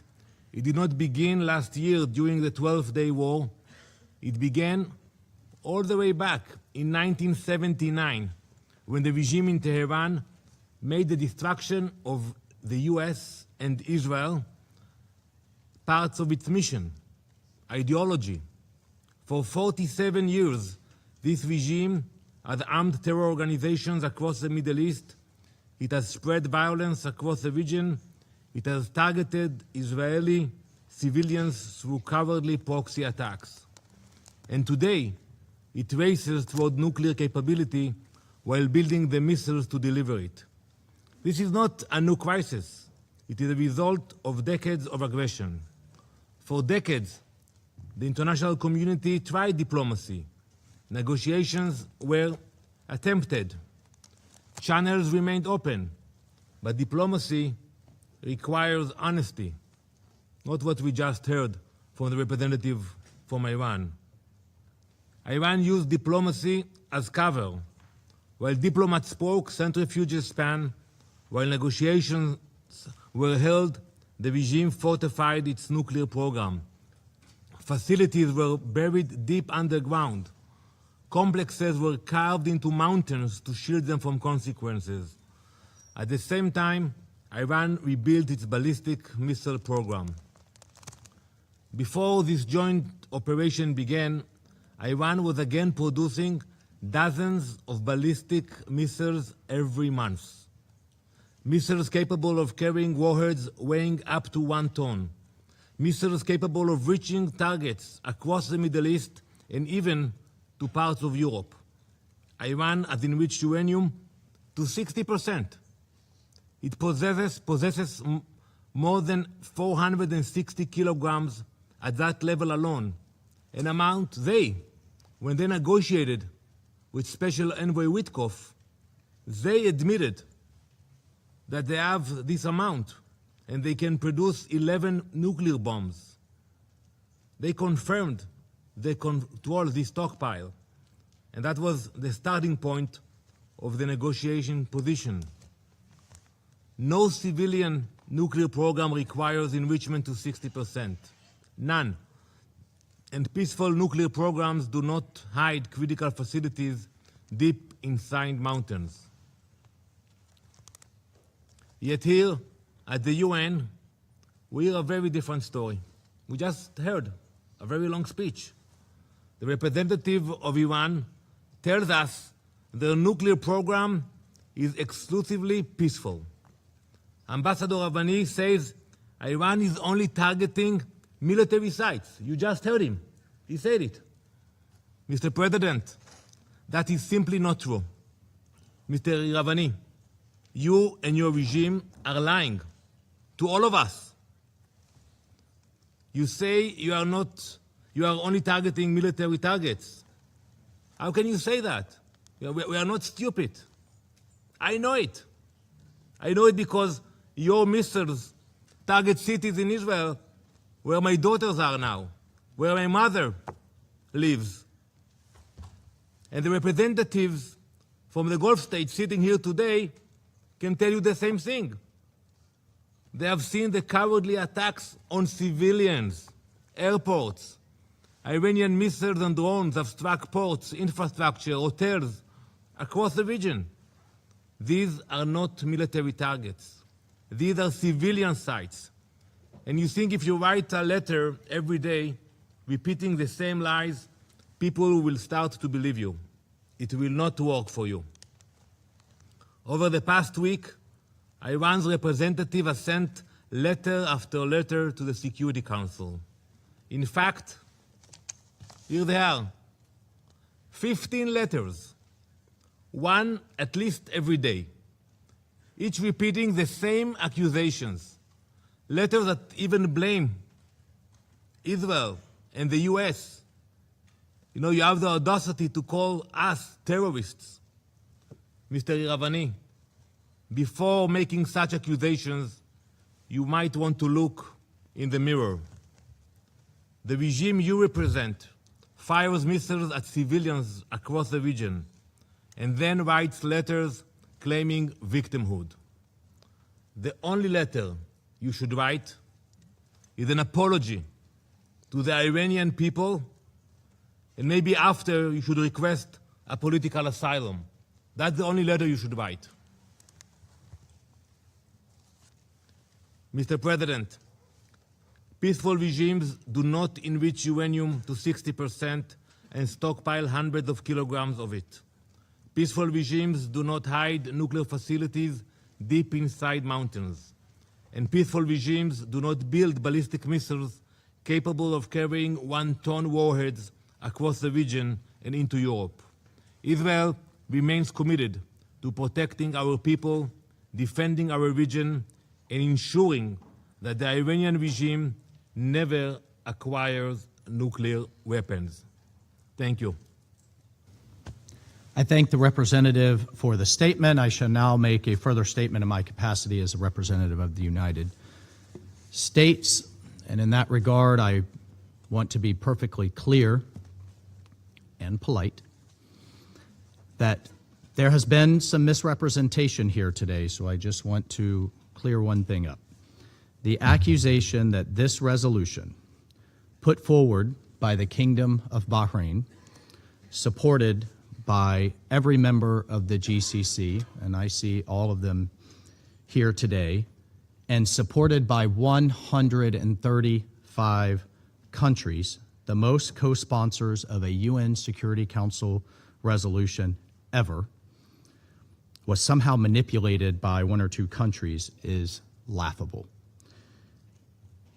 We urge Iran to hear the voice of the Council, of this resolution that saw no opposition today, and of the entire international community. But more importantly, we urge Iran to listen to its own brave people and stop the indiscriminate attacks on civilians across the Middle East. I thank you. I will resume my function as President of the Council. The representative of Iran has asked for the floor to make a further statement. I give them the floor. I would be brief. A lot of these countries you mentioned in private tell us that they are compelled to be a co-sponsor of this resolution, and in really they are going to accept it. As I stated in my statement, it is an illegal and legitimate and aggressive war imposed on my country by the regime of the United States and Israel. The United States has violated UN Charter and fundamental principles of international law. Iran is the victim of this war, not the aggressor. The aggressor is the US and Israel.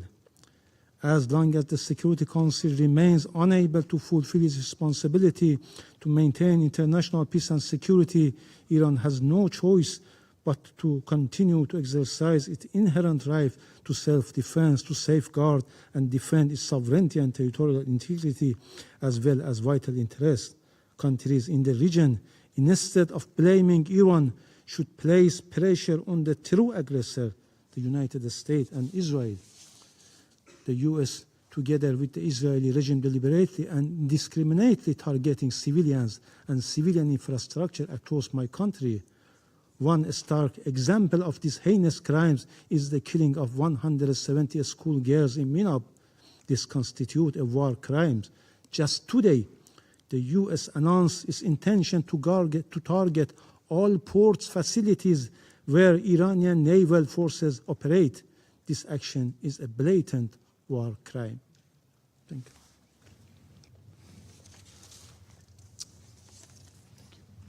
There are no more names inscribed on the list of speakers, and this meeting is adjourned.